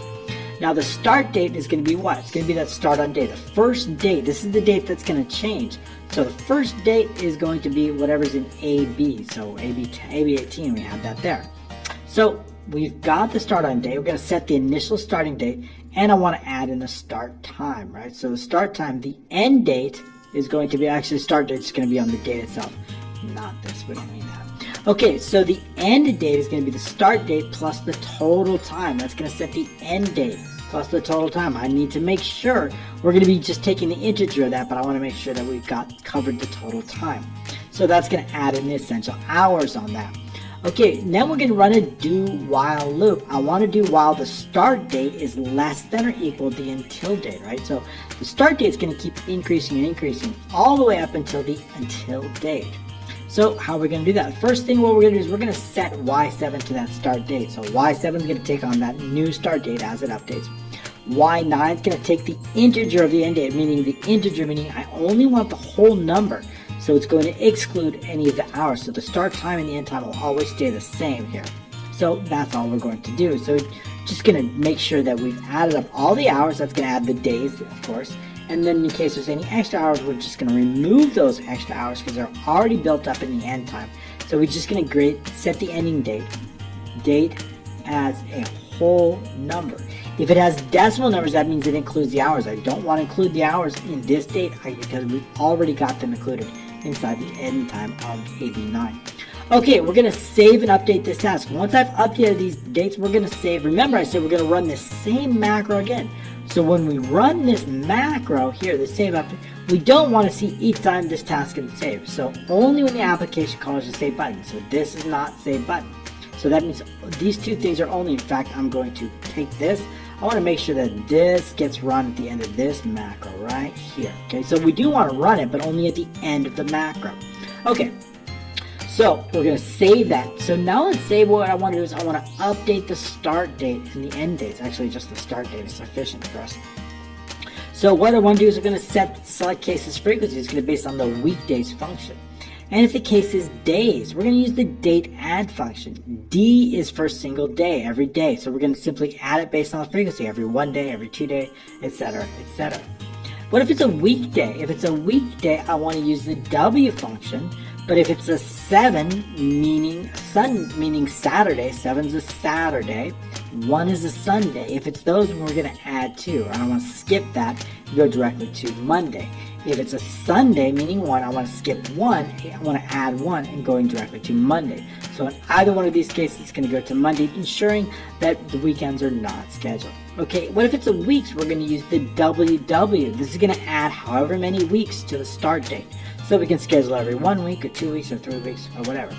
Also using the date add to add month. This is the month string. So we're going to add however many months to the start date.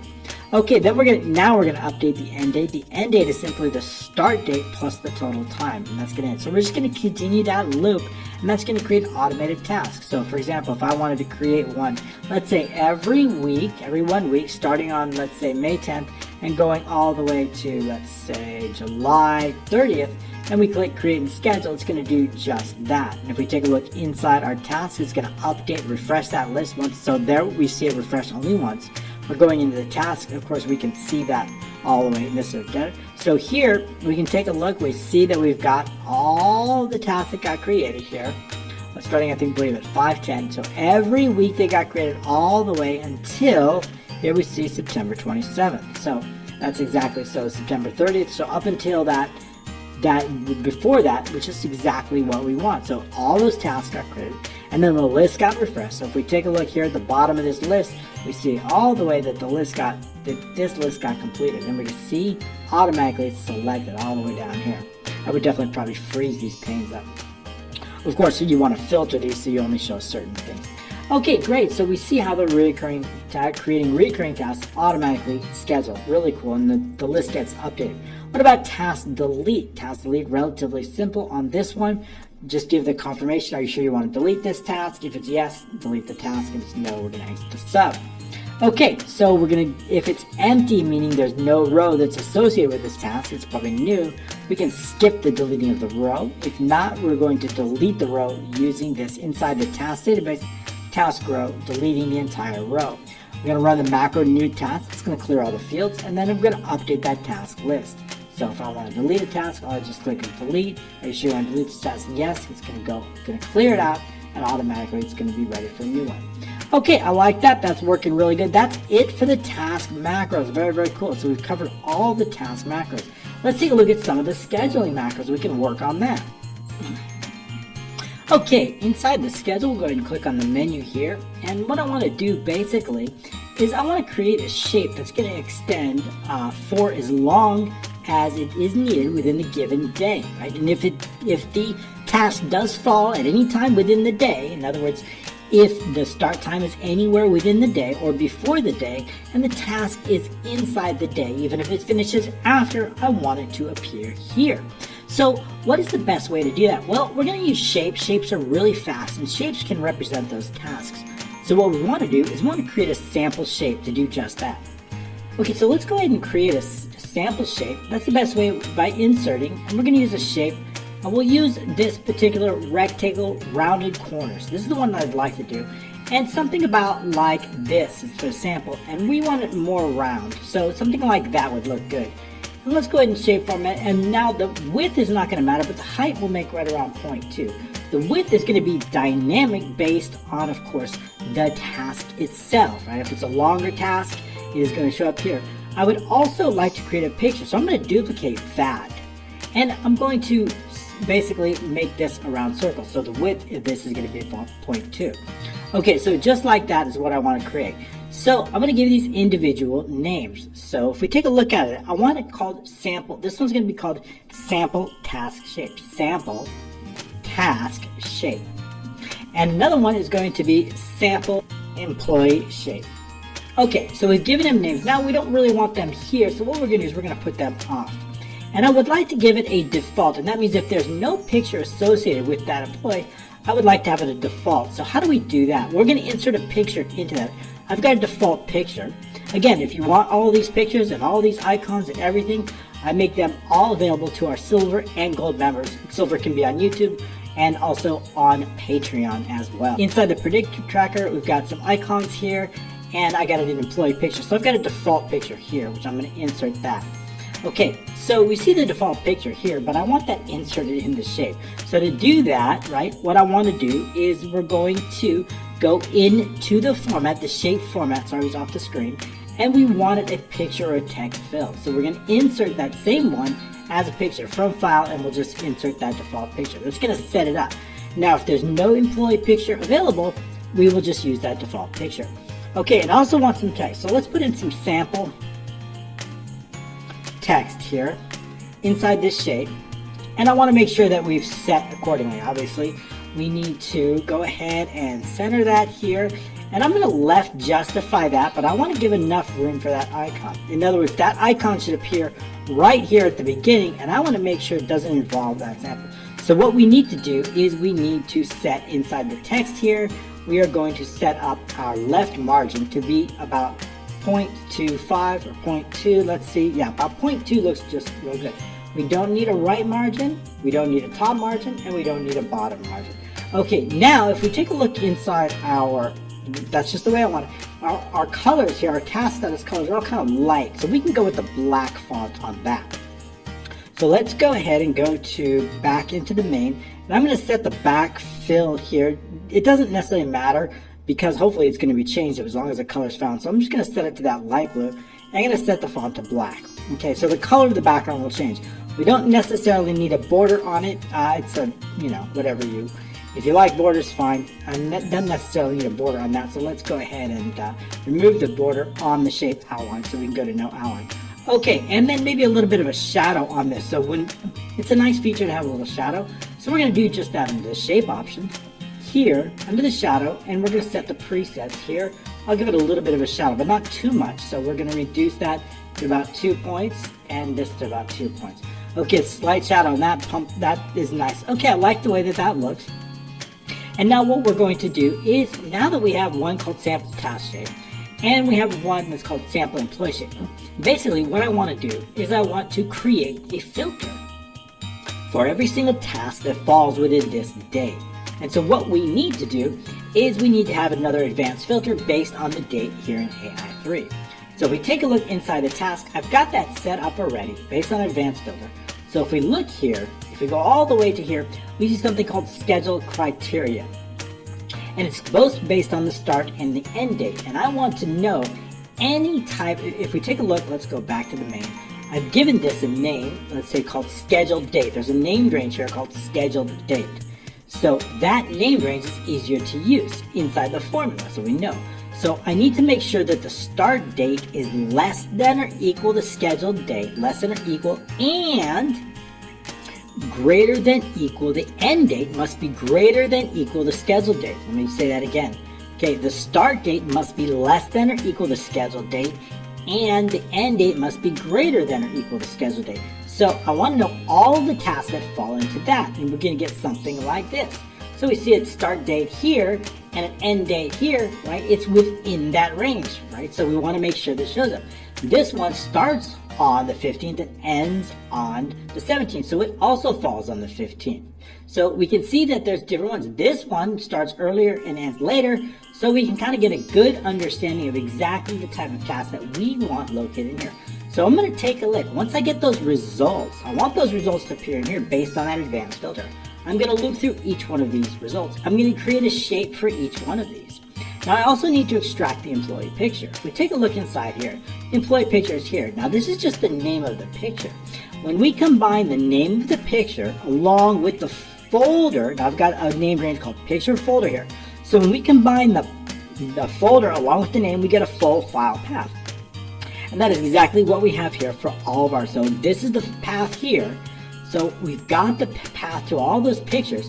So I want to take those pictures and I want to embed them inside our schedule shape. So how are we going to do that? Well, basically what we need to do is we need to extract those employee pictures.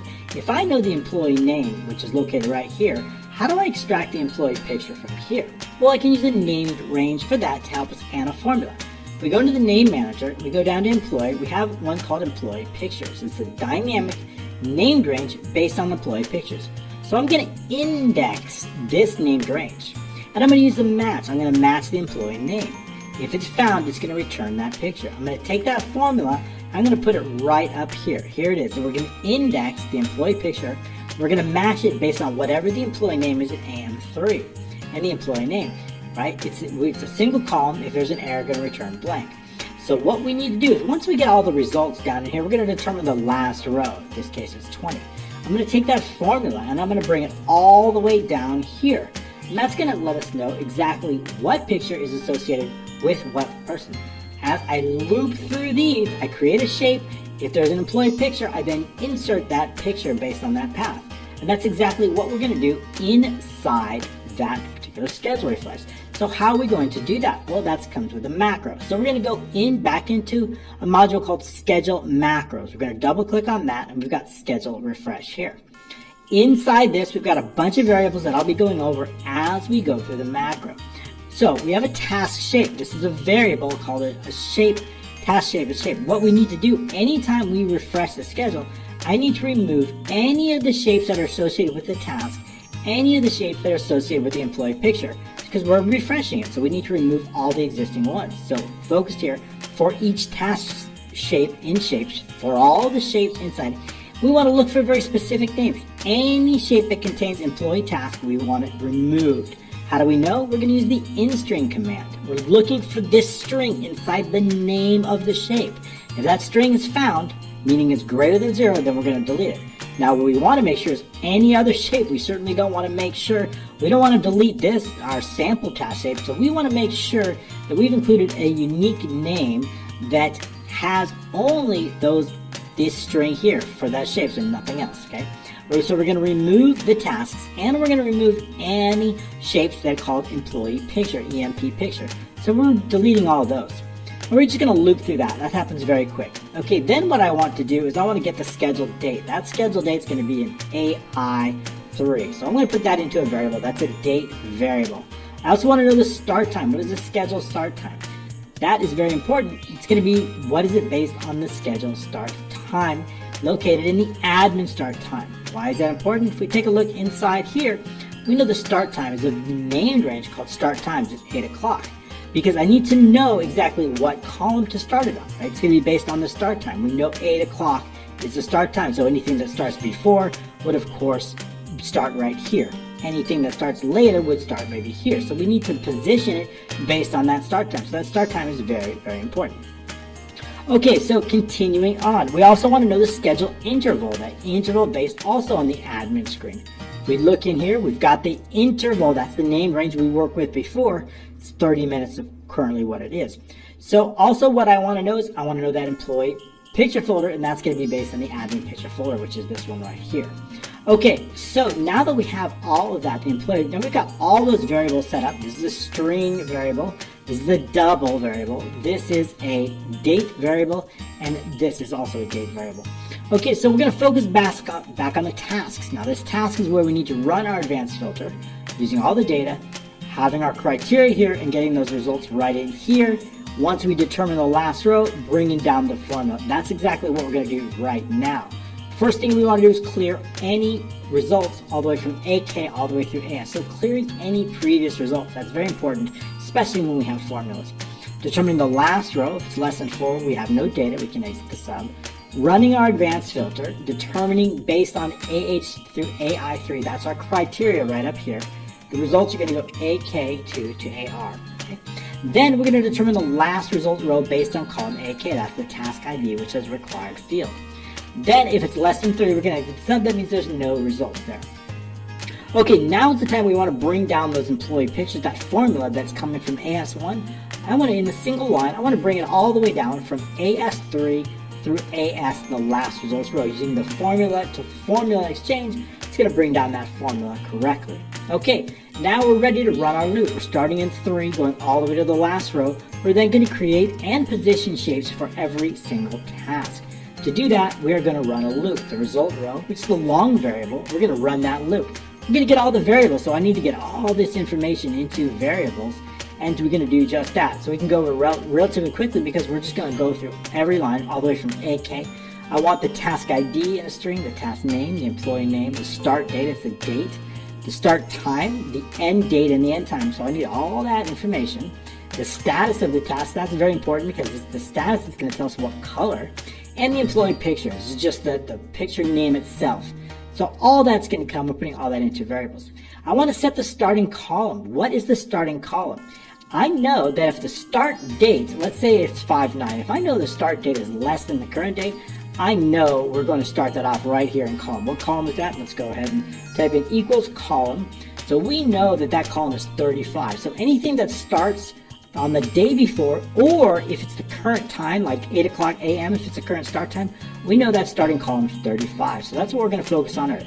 If the start date is less than the scheduled date, less than that, or the start time is equal or less than the scheduled start time, that 8 a.m., then set the first column to 35, right? We know that that is. However, what if it starts sometime within the day? We're going to set the scheduled start column is going to be 35 plus the integer of the start time minus the scheduled start time. What does that mean? The start time is 8 o'clock a.m., right? What if our scheduled start time is 9 o'clock a.m.? 9, right, minus 8 is 1, right, 1 hour, divided by the scheduled interval. What if this is 30 minutes, right? If I've got 1 hour divided by 30 minutes, then there's 2 that go into that, right? 2. So we know that 35 plus 2 is 37. We need to know to put it in column 37. That's where it goes. So that means that 9 a.m. is going to start in 37. Again, 9 o'clock minus 8 o'clock is 1 hour, divided by the scheduled interval, which is 30 minutes, is going to get us 2. So if I know to add 2 plus 35, it's going to get us that exact starting column. So that's how we figure the starting column. That's it. What about the ending column? I need to know, where does this column end? And just like we did again, if the end date, we're looking at the end date, if it's after, the scheduled end date is after the 15th, we know we're going to go all the way to the last one. And what is that last column? Let's take a look at that last column so we know. The last column is column 62. Okay, so if the last column is 62, we know we're going all the way to 62. Or maybe the last time is either on or after that 9:30 p.m. If it is, then we know we are going to then put it to the last column. So we can do that inside the code. If the end date is greater than the scheduled date, let's say the end date is the 16th, 17th, or the end time is greater than or equal to the end time. Now, what is that end time? I've given this a named range called, I need to do that right now, end time. Okay, there we go. So I've given this a name range. This one right here is called end time. Whoops, I think I had end time there. Oops, let's look at that. I'm going to add one more there because I had this at the end time, so 63. In my sample, I had all this named range was already created on here, so that's why I just had one more column, so BK. Okay, so this is our end time. See it right here. So this is column 63, so that's what we're going to be focused on here. So one more additional column. We're good with that. Okay, so I like that. Now what we want to do is we just need to check for that scheduled column. So if that end date is greater than the scheduled date, or the end time is greater than the end time, we have it labeled here in the name range, then we know the schedule column is going to be 63. Well, what about if it's less? What if that end time is somewhere in here? How do we know that? Well, we can use that. The schedule end time, again, is 35. Now, plus, what is the end time minus the schedule? So if it ends at 3 p.m., and we know the scheduled start time is 8 p.m., then we know it's 7 hours divided by 30 minutes, so we know we're at 14 columns. So it's 14 plus 35, we know it's going to end in column, 49, right? So that's how we can set the end column. So basically, we're setting the start column, we're setting the end column, so we know how long to make our shape. We know it's going to be this long, starting, and then once we know that end column. Okay, very good. So we have that. Now what I want to do is I want to determine the task color. We've already extracted the status right here. So if I know the status, and I can find the status here. Let's say I look in all the statuses and I found it, it's on row 9. If I look at what color O and row 9 is, if I know what that color is, I can automatically extract that color and I can change the shape to that color. And that's exactly what we're going to do right now. So, determining the task color. We're going to set the status row. We're looking for something. We're looking for that task status. We've already defined it right here. Where are we going to look? We are going to look inside, let's pull that up here, the status, right? We have a named range called status. It's inside our admin screen. We're looking inside that named range. I'm looking at values, I'm looking whole, and I want to get the row. If it's not found, it would create an error. Therefore, I have on error resume next, and on error go to 0. We're going to run a test. As long as the status row is not 0, then we're going to set the status color to the admin. Remember, I mentioned column O, And I want to know the interior color of that based on the row. So we're just matching the row, plus that row, the interior color. I'm going to put that color and I'll put it in a string variable called status color. That is what's going to hold this status color. It's a number, it's a string variable. Now I need to determine what row. I know what the columns, I know the start and end columns, but what about the row? I need to determine the row. I need to look up all the employees here, and I need to determine exactly what row the employee is located on, simply using a find, starting in 5 and going to the last row. So we can do that through here, determine the row that it's on. So this is going to be called the schedule row. We're going to look in the main, starting in AH5, all the way through AH99, we're looking for the employee name. We're looking at values, and I want to extract the row. That's going to get that schedule row. We're looking for that employee. I want to find him so I know what row to place it on. So that's what we're going to do. Okay, if it's not found, meaning the schedule row is 0, we're simply going to skip everything and go to the next task, which is going to go right down here. However, if it is found, we can continue. Now we're ready to create the shapes. What is that shape? That sample task shape that we created, we're now going to duplicate it. So this sample task shape, I'm going to duplicate that, and I'm going to give it a very unique name. It's going to be called employee task. That's the string that I'm going to add to that, and that's the same string that we are going to initially remove employee task when we remove everything. So we want to make sure they're the same. Once we create that, I want to make sure it is unique. So I'm going to assign the task ID. Since that task ID is unique for every single task, we can assign the task ID to make sure that each shape is then unique. Then once we've created it and given it this name, I can then work with it in this line. I'm going to give it a fill color. The fill for color RGB equals the status color. Okay, so I should probably add something just in case. If status color does not equal empty, then, right, just in case it wasn't found, right, then we can show, right? So we only set the status color right up here. We only set it up here, but if the status row equals 0, then the status color would be an empty string. So I just want to make sure that we're keeping the existing color. So we want to make sure if the status color does not equal empty, then the fill for color equals the status color. Set shape task color. Okay, very good. So now that we've set the color on that, we can set the left position. Now that left position is going to be based on that starting row. Whatever that left position is, that column there, excuse me. So the left position is going to be based on the row, of course, the row, but mostly the starting column. What is that starting column? That's going to give us that left position. The top is going to be based on the schedule row. The column is insignificant, but the top is going to be based on that. That sets the top position. What about the width? The width is very important. The width is going to be whatever that starting column is all the way to the ending column. So that's the entire width of the shape. So we're going to use a range for that. I'm going to use a range based on the starting column all the way to the ending column, and whatever the width of that column, whatever the width is, that is the width of our shape. So if the width of this here all the way from 9 a.m. to 2:30 p.m., whatever the width is, that's the width of our shape. And that sets the width of our task shape. Then what do I want inside the task? I'm just going to put the task name inside that. So the text inside is going to be the task name. Okay, great. So that covers the task shape, but what about the picture? Okay, so what I want to do is I want to test out the picture. So again, now what we're going to do is we're going to take this picture here, sample employee shape, and I'm going to duplicate it. So we're duplicating it right here, and we're giving it a unique name. Again, employee picture and the task ID, giving that duplicate. Then we're going to set the picture path is equal to the folder and a backslash and the employee pic. So we have, remember, the folder is coming directly from our admin. The picture itself is coming from here. We put it in a string variable. Combining that with between a backslash, it's going to give us that full file path for that picture. What we're going to be doing is we are going to then check with employee picture, the left. So what I want to do is I want to, regardless, even if it's a bad picture or an incorrect file path or there's no picture, I still want to place this shape. I still want this shape no matter what, even if the pictures are wrong. And I'll show you what that's going to look like in a moment. Okay, so with the shapes, employee and the task ID, I'm going to put the left position is going to be based on that starting column. The top position is going to be based on that scheduled row. So that's the same as the original shape up here. The left and the top are the same. Now what we're going to do is I'm going to check the picture path to make sure it's correct. If it's not, we're not going to do anything. If it is correct, meaning does not equal empty, then we're going to take that little shape, we're going to fill it with a user picture. And that picture is going to be based on the picture path. And that is it. That's all we need to do. So when do we want to run this macro?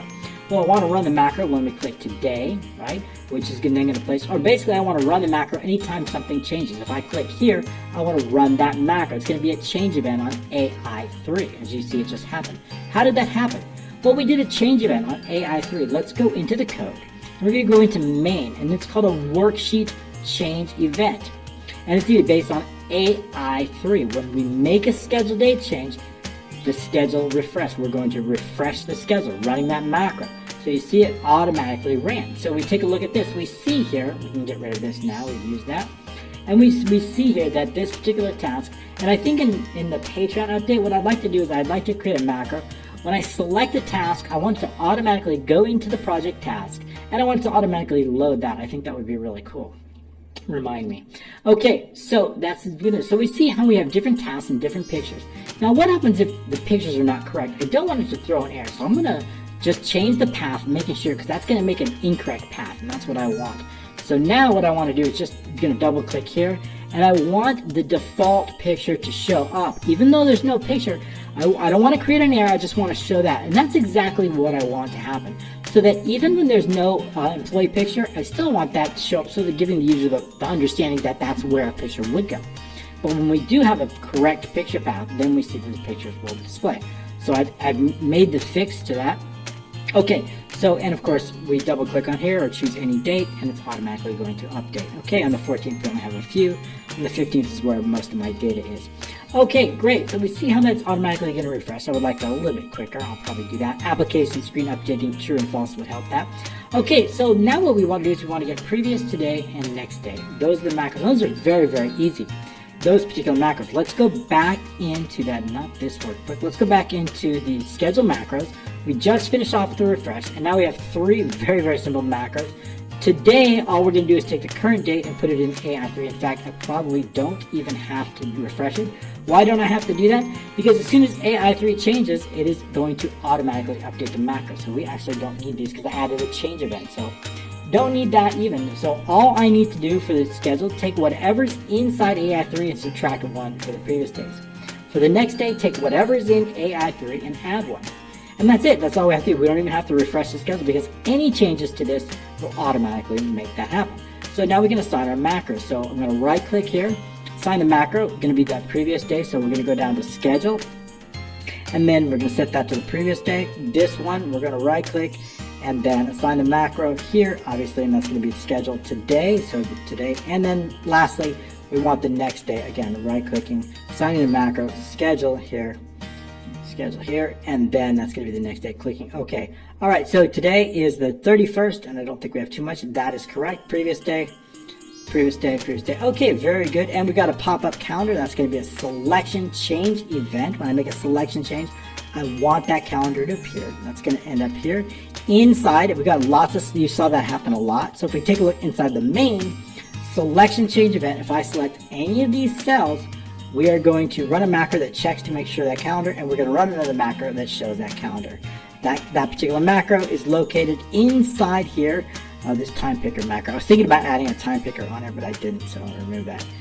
I have a time picker, but it needs work before I use it, and it's kind of a headache. So it's going to be here, pop-up calendar. It's in here, calendar hide, calendar show, they're in here. Okay, we don't need to go over that. They're incidental to this training, and it's already long enough. Okay, great. So we've got this schedule working quite nice. I really like that. Maybe I want to add a thicker line here, but that's okay. It's pretty good. It's a good idea. It's a good task schedule. It shows. Again, the only other thing I might want to add is on a single click to go to that individual task. I think that would be smart. Very easy to do. I'll be adding that in the Patreon update. Please join us on Patreon. You will not regret it. It's a great way. And then I'll probably want to extend this. Let's say that's what we want. We want the full. So when now that we can hide these, right? So we don't need those. Hide those columns. And we can see that everything looks really good. So we've got the scheduler now. And lastly, we've got the dashboard. So that's going to be next. So employees, we've got that set up, the scheduler. Project tasks, looking really good, right? One last thing, and that is the dashboard. All right, let's get to that. I'm going to show you exactly how we do that. The schedule's looking just perfect. All right, on to that dashboard. Okay, if we take a look inside the dashboard, we don't have much going on yet, so that's what we're going to do. Okay, I've got this. I don't think we're going to be using this just yet, but I've got some date ranges. Now, the idea is this. When I make a change to the date range, I want the from and to date to automatically update, and that's going to be based on the data. Now, we've got a bunch of data that I'm going to go over with you right now. So let's take a look inside this sheet called dashboard data. And I'm going to create charts and graphs based on all this data. I want to show the tasks by quantity, the status. So I've got all of our statuses here. It's going to be directly linked from this. If we see that it's basically linked directly from it. So if I take our task status and I copy this and I go into our dashboard data and I paste the links here, we see that it's going to be all automatically pasted in here. Okay, so that's exactly what I want to do, and it's going to be all the way up until, I should probably color these, up until this one here. So I should probably add some formatting here just so I understand how far they extend. So I do have it. Let's just color the borders. Let's do this line color so we can understand exactly where this stops and starts. Okay, so we're going to color all those borders there, and that's better. And so I understand that this pending, so what I want to know is how many of these tasks are pending, however, inside this date range from here to here. So I've given this name. We're going to call this from date, and we're going to call this to date. So to date. So we know that as these changes, if we want, we're going to automatically give these. So we can use these named ranges in form. This is the from date. You can see the named range right up here. And this is the to date. So now that we know that, we can use that inside the formulas. And also, let's go ahead and just go over a little bit of some of the named ranges that we've created.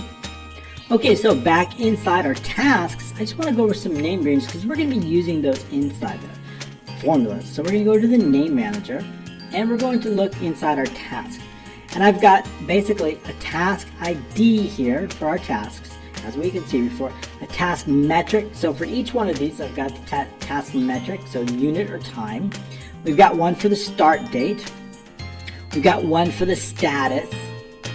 And we've got one for the total actual number spent, whether it's time or units. We've got the total allocated time or units here. We've got the total time here, so I want to know what the actual time is, so that's the actual time. We have the task type here, based on the task type, and we have the task unit type here, whether it's days, hours, minutes, or a unit type like emails or something like that. So we've got all those named ranges that are going to help us inside that data. So let's take a look at that. Now, if I want to know all of the tasks that have the pending status within our given date range, we can do that. We're going to use the count if.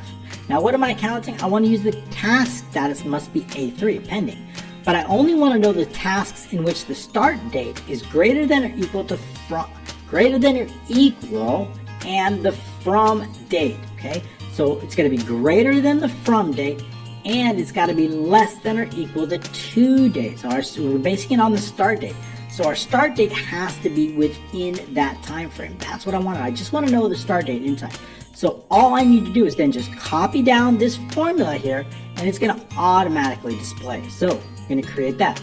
And I also want to know the total task. The total task is simply a sum of all the tasks there. Okay, great. So we've got the total task. That will also help us in. I want to display that inside the donut chart. I also want to know all the task quantities by type. This is by status, and this is by type. Again, this time we're using a count if, but based on the count task type, also within the start date on the from date and the start date to the less than or equal to to date. So we're using the same date range that we had. However, we're simply counting based on the task type. And we've got all of our task type here inside here. So it's going to be based directly a link from admin L6. So basically we've taken all the task type here, I've copied that, and I've gone into the dashboard data and I've pasted those links again here, just like that, pasted the links.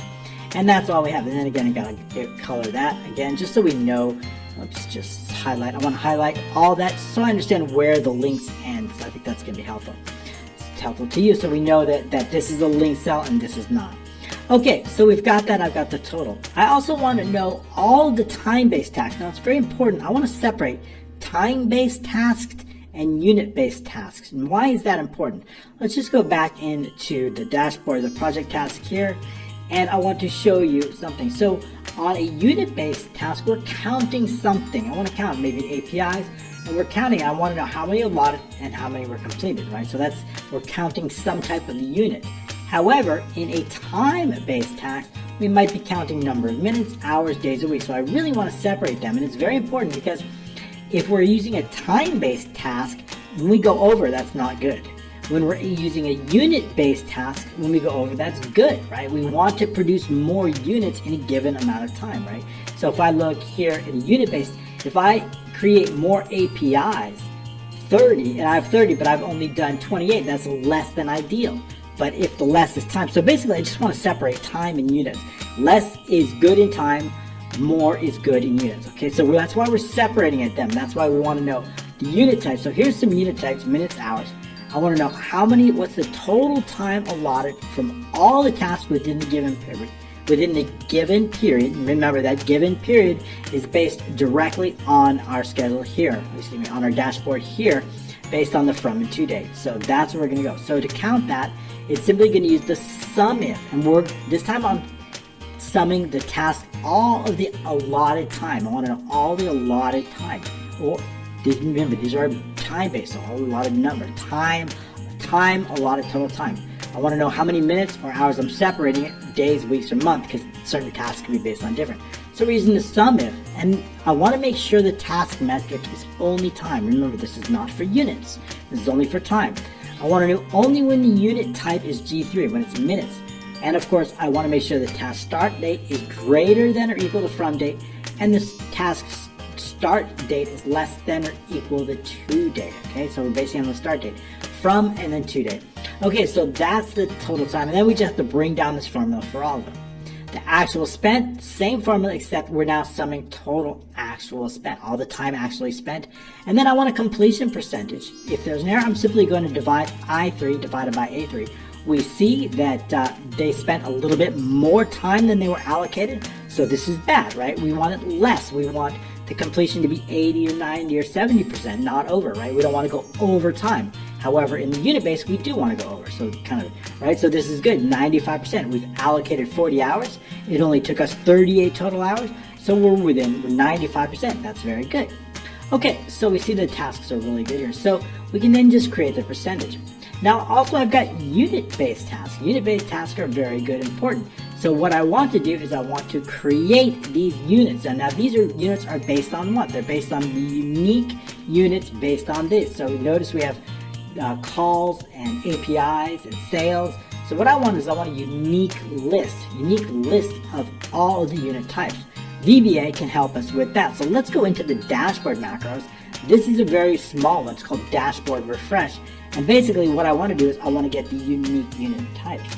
So to do that, I want to clear all the data from G12 to G99. So if we go in here, we see G12 through G. I'm just going to clear that out. And then what I'm going to do is I'm going to run an advanced filter. And I'm going to use the criteria range as AV2 to AV3. Let's take a look at that. Running that advanced filter, but this time the criteria is going to be AV2, the units, right? We only want units, right? We don't want time-based. I want unit-based, right? Units are calls, time is hours. We've already done that. I'm really focused on units, so I only want to know what type, like email sent, call sent. I want the unique list of units, and I want it there. So I want to get that unique list here, and then I want to take that list, and I want to bring it directly over here, inside here. But first we need to clear out, I need the data here, so we've cleared that out here. Clearing that out here, clearing all the contents, determining the last row, getting the last, if it's less than 4. We're going to run an advanced filter from K3 through L. We don't need to use all of the data, right? I don't need to use it just from here. K3, metric through L. So this is the only two I have to understand. I want the unique values when unit is unit. Okay, great. So we have that. That's going to get us our return value. We want the results in AX2. So when the results come directly inside AX2, they're going to come down here, determine the last row, and bring all of the data over. So determine the last row, and then G12 through G in the last results row plus 9, because this starts at 12, this starts at 3, we need to compensate 9, bringing that data over. Okay, so once I have that data here, our formulas will take over. These are going to be exactly the same, except this time, again, total allotted, but the metric is going to be unit. Metric is unit, and the task is going to be based on right here, when it's on G12.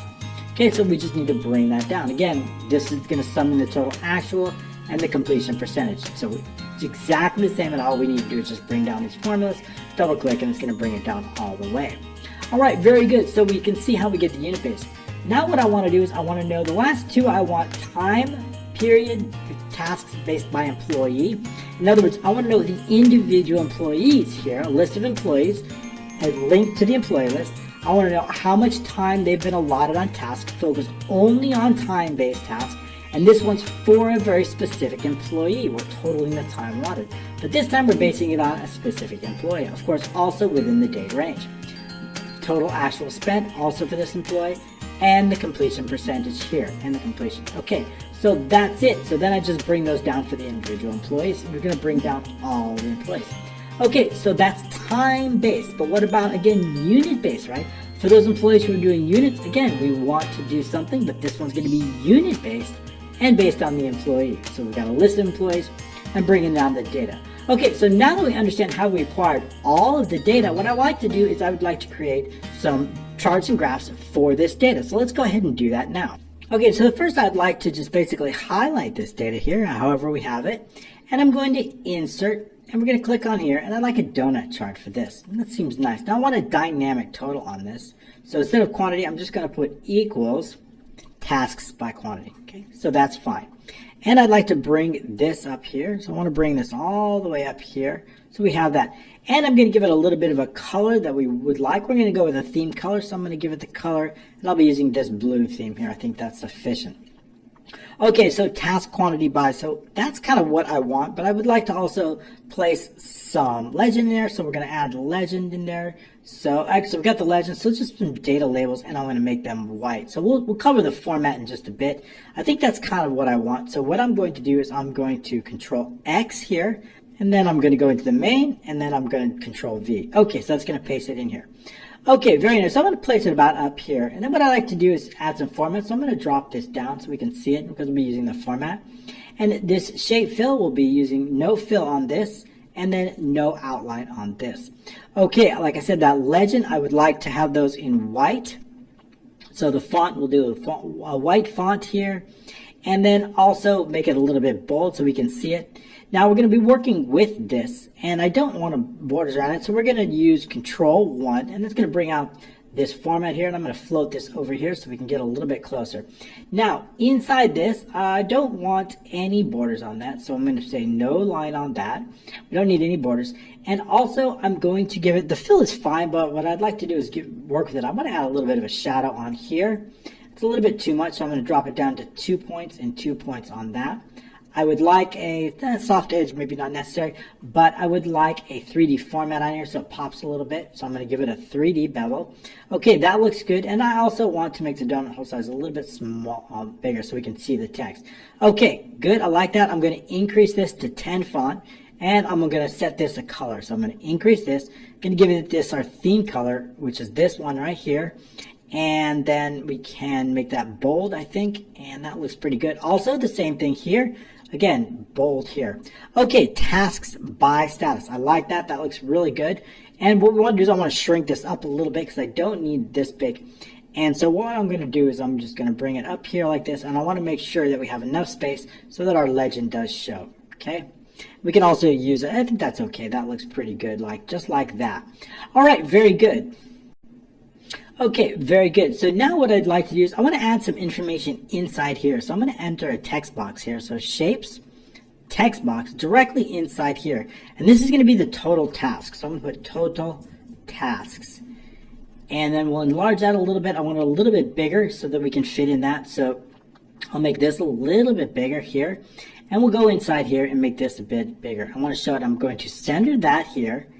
And center it in right here, and then we'll give it a color and bold it, and then just increase here. Okay, not too big. All right, so total task, we've got that here. Now what I want to do is I want to insert one more for the total task. So again, insert shape.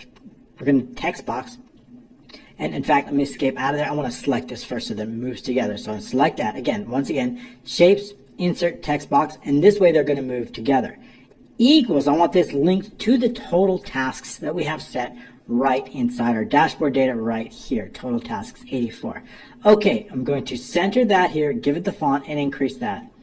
centering that. Okay, so now we see total tasks.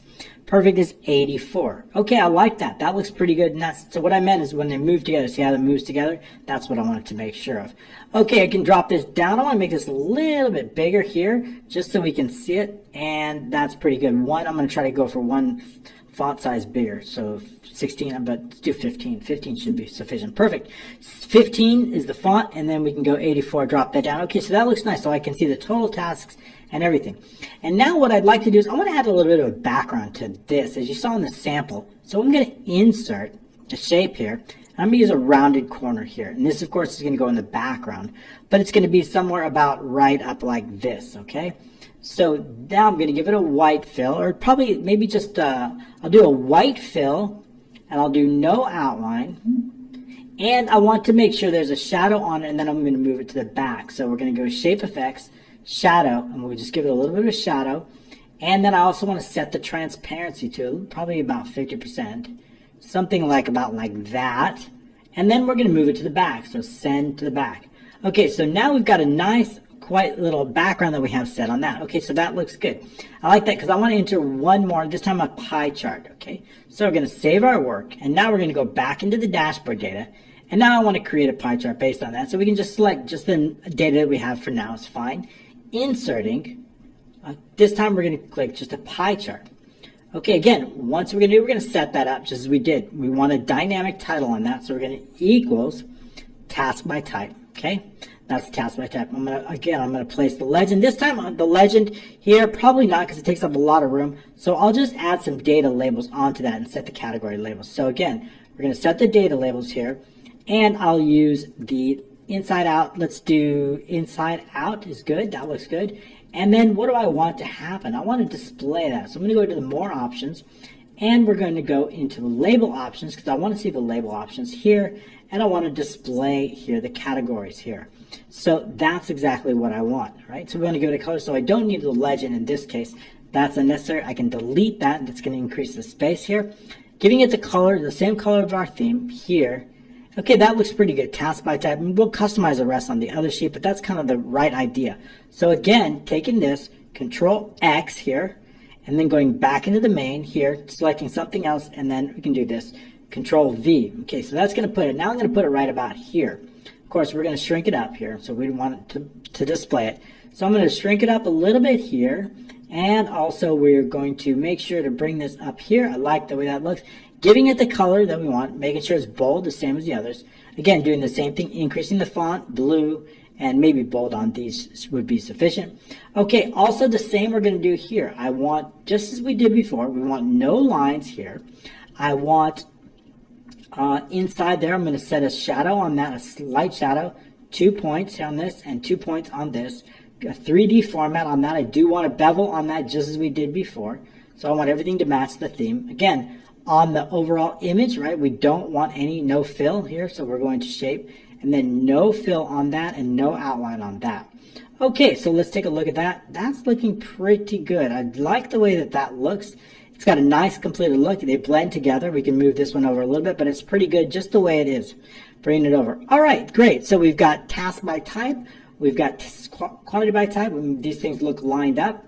All right, what do we want next? So what I'm going to do is I'm going to take this shape. I want to grab the shape behind it. So I'm going to move this out a little bit, and I want this shape, not this one here, and I want to duplicate that. Control D to duplicate it. I'm going to bring it down here, and then we can move this one back to where it belongs. Okay, so now what else do we have to do? Well, I would like some time-based tasks here. So what I want to do is I want to make sure that we maximize this space here. So I want to do that, making sure that we're maximized. And I've got two longer ones here. So let's space things out accordingly. I'm going to use Control D, and I'm going to take these. I want two equal parts. So I'm going to bring these down a little bit like this. So I want two different graphs about here and here. So that looks good like that and like that. So I'm going to put two graphs in here. I'm going to duplicate this one, and I'm going to put two graphs in here, and I want them about equal. So, and I want to cover my space. So I'm going to do Control D again. And whoops, let's bring that up here, not that one. Okay, so this one, and then Control C will do Control V. This is what I want. So basically, I'm going to go all the way to about here. And I like that. I want to bring this to make sure that it extends all the way. Whoops, that's too far, but about right there. So when I shrink it back in, I want to make sure that the screen covers all the screen. Okay, so now I'm going to hold the control down and make these a little bit smaller so that they're equal distance, and come in here. And then we're going to go here. Okay, that looks good. Now we're going to make these vertical. So basically, this is where we're going to place things on. And I'm going to bring the corners down where they belong. Move this one. Okay, so that looks good. So now we've got a place for each one of our graphs that we're going to place. Now it's just simply a matter of placing them and building them in here, because I like the way that that looks really good. Okay. All right, very good. We can shrink this one up a little bit because it's a little bit too bigger than the other one. Okay, that looks good. They're about equal now. All right, continue on. So what do I want to put in here? Let's take a look at the dashboard data and see what we've got next. We've got time-based tasks. So that's what we're going to do. Time-based tasks. We're going to insert. Maybe we'll look at the recommended charts. We see that we've got a clustered column. Well, that look really nice. That would be nice. I'd like to have that. So we're going to click OK on that. All right, very good. So we're going to set the chart title equal to that dynamic time-based task here. Okay, very good. Now what all we want to do is, it looks pretty good just the way it is. I don't need to change too much on this other than the color theme, which we want to change to that color theme that we've been using. And I like the way that that looks. It's got hours, we've got time allotted. Everything looks pretty good. We can then, again, do Control X, and then go back to the main, and inside here, Control V. Okay, perfect. Now we're going to shrink it up because we don't have that much space on here. Bring it over here a little bit, and bring it over here a little bit.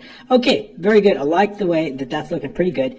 What I'm going to do is then focus on the format. That shape fill is going to go to nothing. This shape border we don't need on that.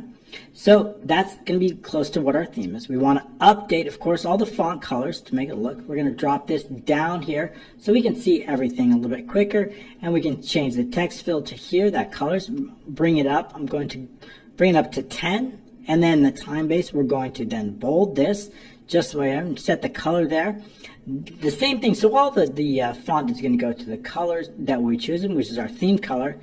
And also we can increase the font on some of those to 9 if we've got the space here. This one I'd also like to increase the font. Okay, that's looking pretty good. I like the way that that looks. We do want to make some updates on this. I'm going to increase this. I want to see those charts as much as possible and bring this down so we can look. Okay, so a little bit bigger. Not everything's, it's not too cramped. It's just the way it looks really good. Okay, so now what else do we want? We want to make sure that we've used the theme that we have. So again, I'm going to say no line on that. We don't need any line on this one, and we don't need any line on this one. I want to make sure that we've created a shadow just as we have before, which is going to be that 2-point blur and the 2-point distance here. We're going to give it that 3D format as we have before, and we are also going to make sure we're going to do that with the other one here. Same thing here as we've done before, no line here. We're going to give it that 3D format here. We're going to give it the shadow. Then we want that 2-point shadow with the 2-point blur and the 2-point distance here. Okay, that's looking good. I'm going to do something similar. I'm just going to create a little bit of a glow here with this one because I want it to stand out a little bit like that. That's a little bit too much, so we can drop down the glow here a little bit like that. That looks good, and the transparency is fine as it is. Okay, that looks really nice. I like the way that that's looking. It's clear, it's nice, and it's within our theme. We can bring it up here to make sure that we've covered all it. Okay, very good. So I like the time-based task. That looks pretty good. Now I want to add one more. Okay, going back inside the dashboard data, we also have unit-based tasks. So I'm going to highlight here. And again, I'm going to insert, and I'm going to use the recommended charts, and I'm going to use the same type of clustered here. So we can see this repetition will certainly help us. The chart title is going to be equal to that dynamic title, unit-based tasks. This one will work on that. Oops, move that over here. So we can bring it up here in the center, just the way we like it. Here, again, also, we want to do the same thing. So we're pretty much good with that. We're going to just do the rest of the customizing. Go ahead and give it that theme color that we know we've been using all along. Again, Control X here, going back into the main, and then Control V here, pasting that in.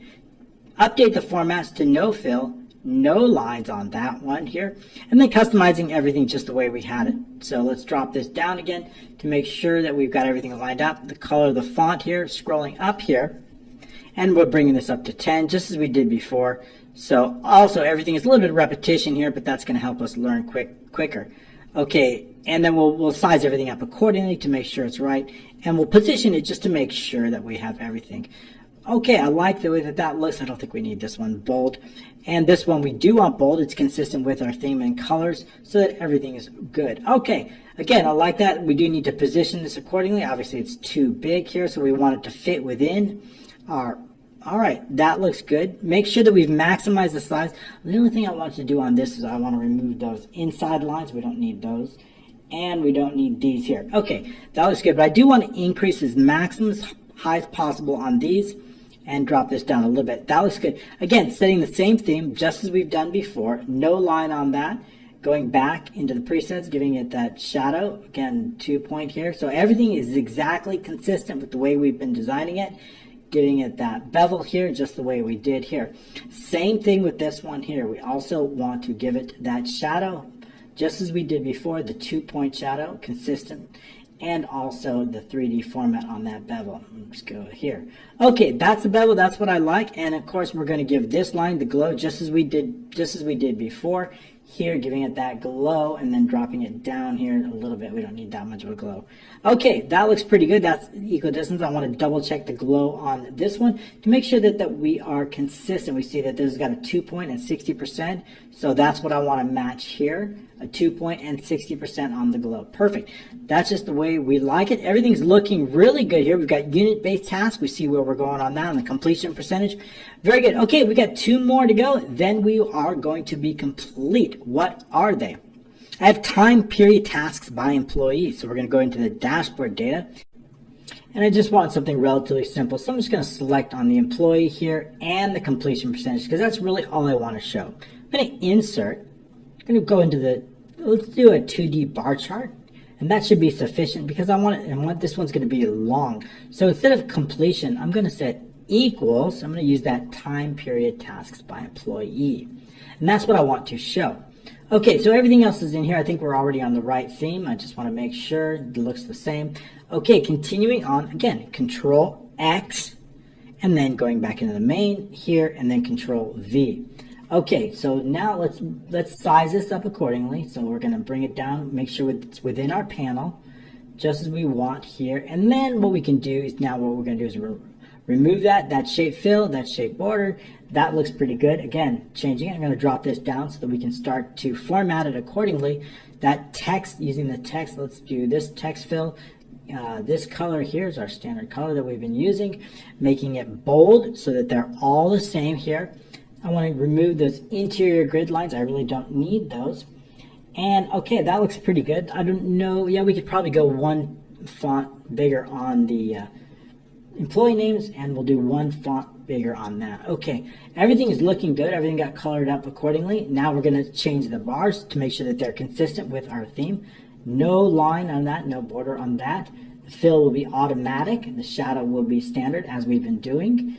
This here and then bringing it down here. I want the 3D format to be the same as what we've been doing, and that looks good. This one I'm going to change up just a little bit. Why don't we do a gradient fill on that? I'm going to do a dark to light on here, and we'll do, let's say, dark to light. It's off the screen here. I'm going to bring this over. I want you to be able to see this.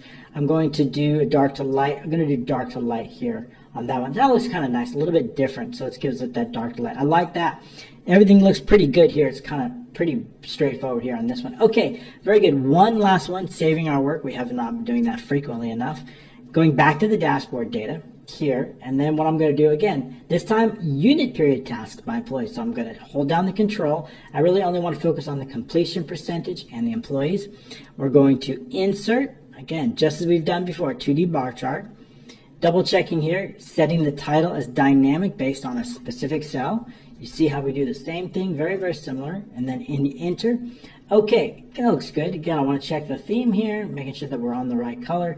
Good, good. See things move faster. Control X, back in here to the main. Control V here. We're going to paste it in. Let's do that one more time just to make sure it went in the right spot. Control V here. There it is. That's where I want it. And then we'll size and position it accordingly. Inside here, we need it inside this panel here. All right, and then what we're going to do is we're going to group everything together because that's going to be really important. I want to make sure that here. Okay, going down to the format, no fill, no border. Here, Making sure we'll set all of the colors. We can do all that text fill to the same, making sure they're all, we can do it as a whole. That's pretty good. Then individually, I want to bold it here. And then we can bring these up to 10, font size 10, both here. And that looks pretty good. Okay, removing those internal grid lines. We don't want them, making sure consistent. Going back here, this time we'll format from this side.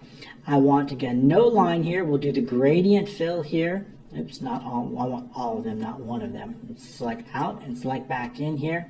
And then doing the gradient fill, not the background. That's not what I want. Oop, okay, continuing, there we go. That's what I want, the gradient here. This is the one I want, that gradient. That's, remembered it, that's what we want. Going back inside our shadow, adding a shadow here, 2 points on that, 2 points on that. Going back to the, here, the bevel. Okay, that looks really good. I like the way that that's looking. Here, looking pretty consistent and good both ways around. Okay, let's just take a quick look. I'm going to close it up. I'm going to check for size, and then what we're going to do is we're going to group it. I want to make sure that they're equal distance all the way around, making sure that they're looking consistent. I want to have the consistent look for both of them. And that looks pretty good here. All right, very, very cool. We can bring this a little bit over here. That looks pretty good. So now what we want to do is I want to make sure that everything is grouped together. So to do that, I'm just going to zoom out a little bit here, and I'm going to use my selection tool, and I'm going to go over everything here, and I want all those shapes in a single group, grouping them all together. And if you remember correctly, what's the most important thing after we group them? We need to make sure that we are sizing but not moving. Okay, so we're going to go into the properties here, move but don't size with cells. That's very important for that group. We need to give this a name because we only want this group to show up when we select the dashboard. It's called dashboard group. Now inside the code, we can set that back to 100% here.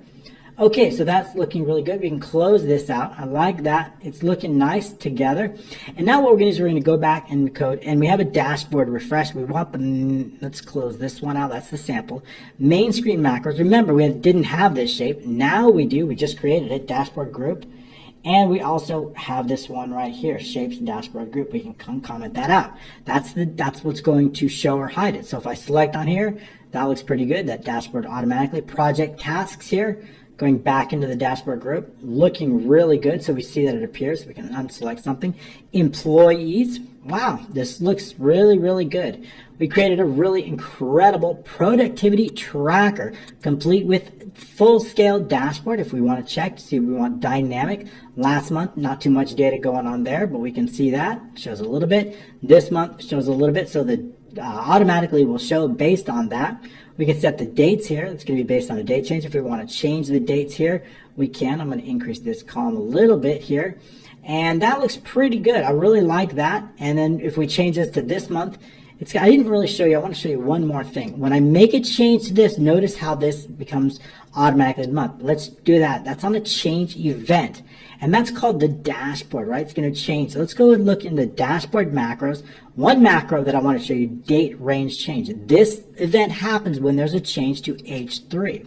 If I take a look inside the main and I see a change event right up here to H3, we're going to run the dashboard change rate, and then we're going to refresh the dashboard. Probably don't need to do that because if we change the dates, it's automatically going to happen automatically. So we can probably comment that out. But I'll just keep it there for now just to ensure. But so we're changing this when H3 changes. Now when we make that change, all we need to do is determine the row. I'm going to look in H3. I'm going to look in the date range. I want to determine the row. What does that mean? That means this named range right here called date range. I want to know the row. If it's this year, it's 8. If it's this last month, it's 8. If it's this month, it's 7. Once I know the row, I can extract both the from and the to dates, and I can place them directly inside both J3 and L3 respectively. Okay, so to do that, we need to extract that row. We're going to get that inside that. We're going to use the find. We're looking for it, and we're going to extract the row. If it's found, meaning it's not 0, if it is 0, we're going to let the user know to please correct. And we're going to exit the sub. If it is found, all we're going to do is we're going to set BA to true, and this helps us automatically set, so that means when I make a change to here, the dashboard is going to refresh. When I make a change here, the dashboard is going to refresh. But what about if I make a change to both of these? I don't want the dashboard to refresh 2 different times. So having this set up automatically Having this go to true and then back to false ensures that if B8 is false, I'm going to check one more thing. B8 must be false. Dashboard main here on H3 and one more. and range B8 is false. B8 equals dot value. This just helps the macro not run multiple times in the same, right? So that's it. So when B8, remember B8 is a dashboard change. I hid it, right? It's a hidden. Let's unhide it just so we can see.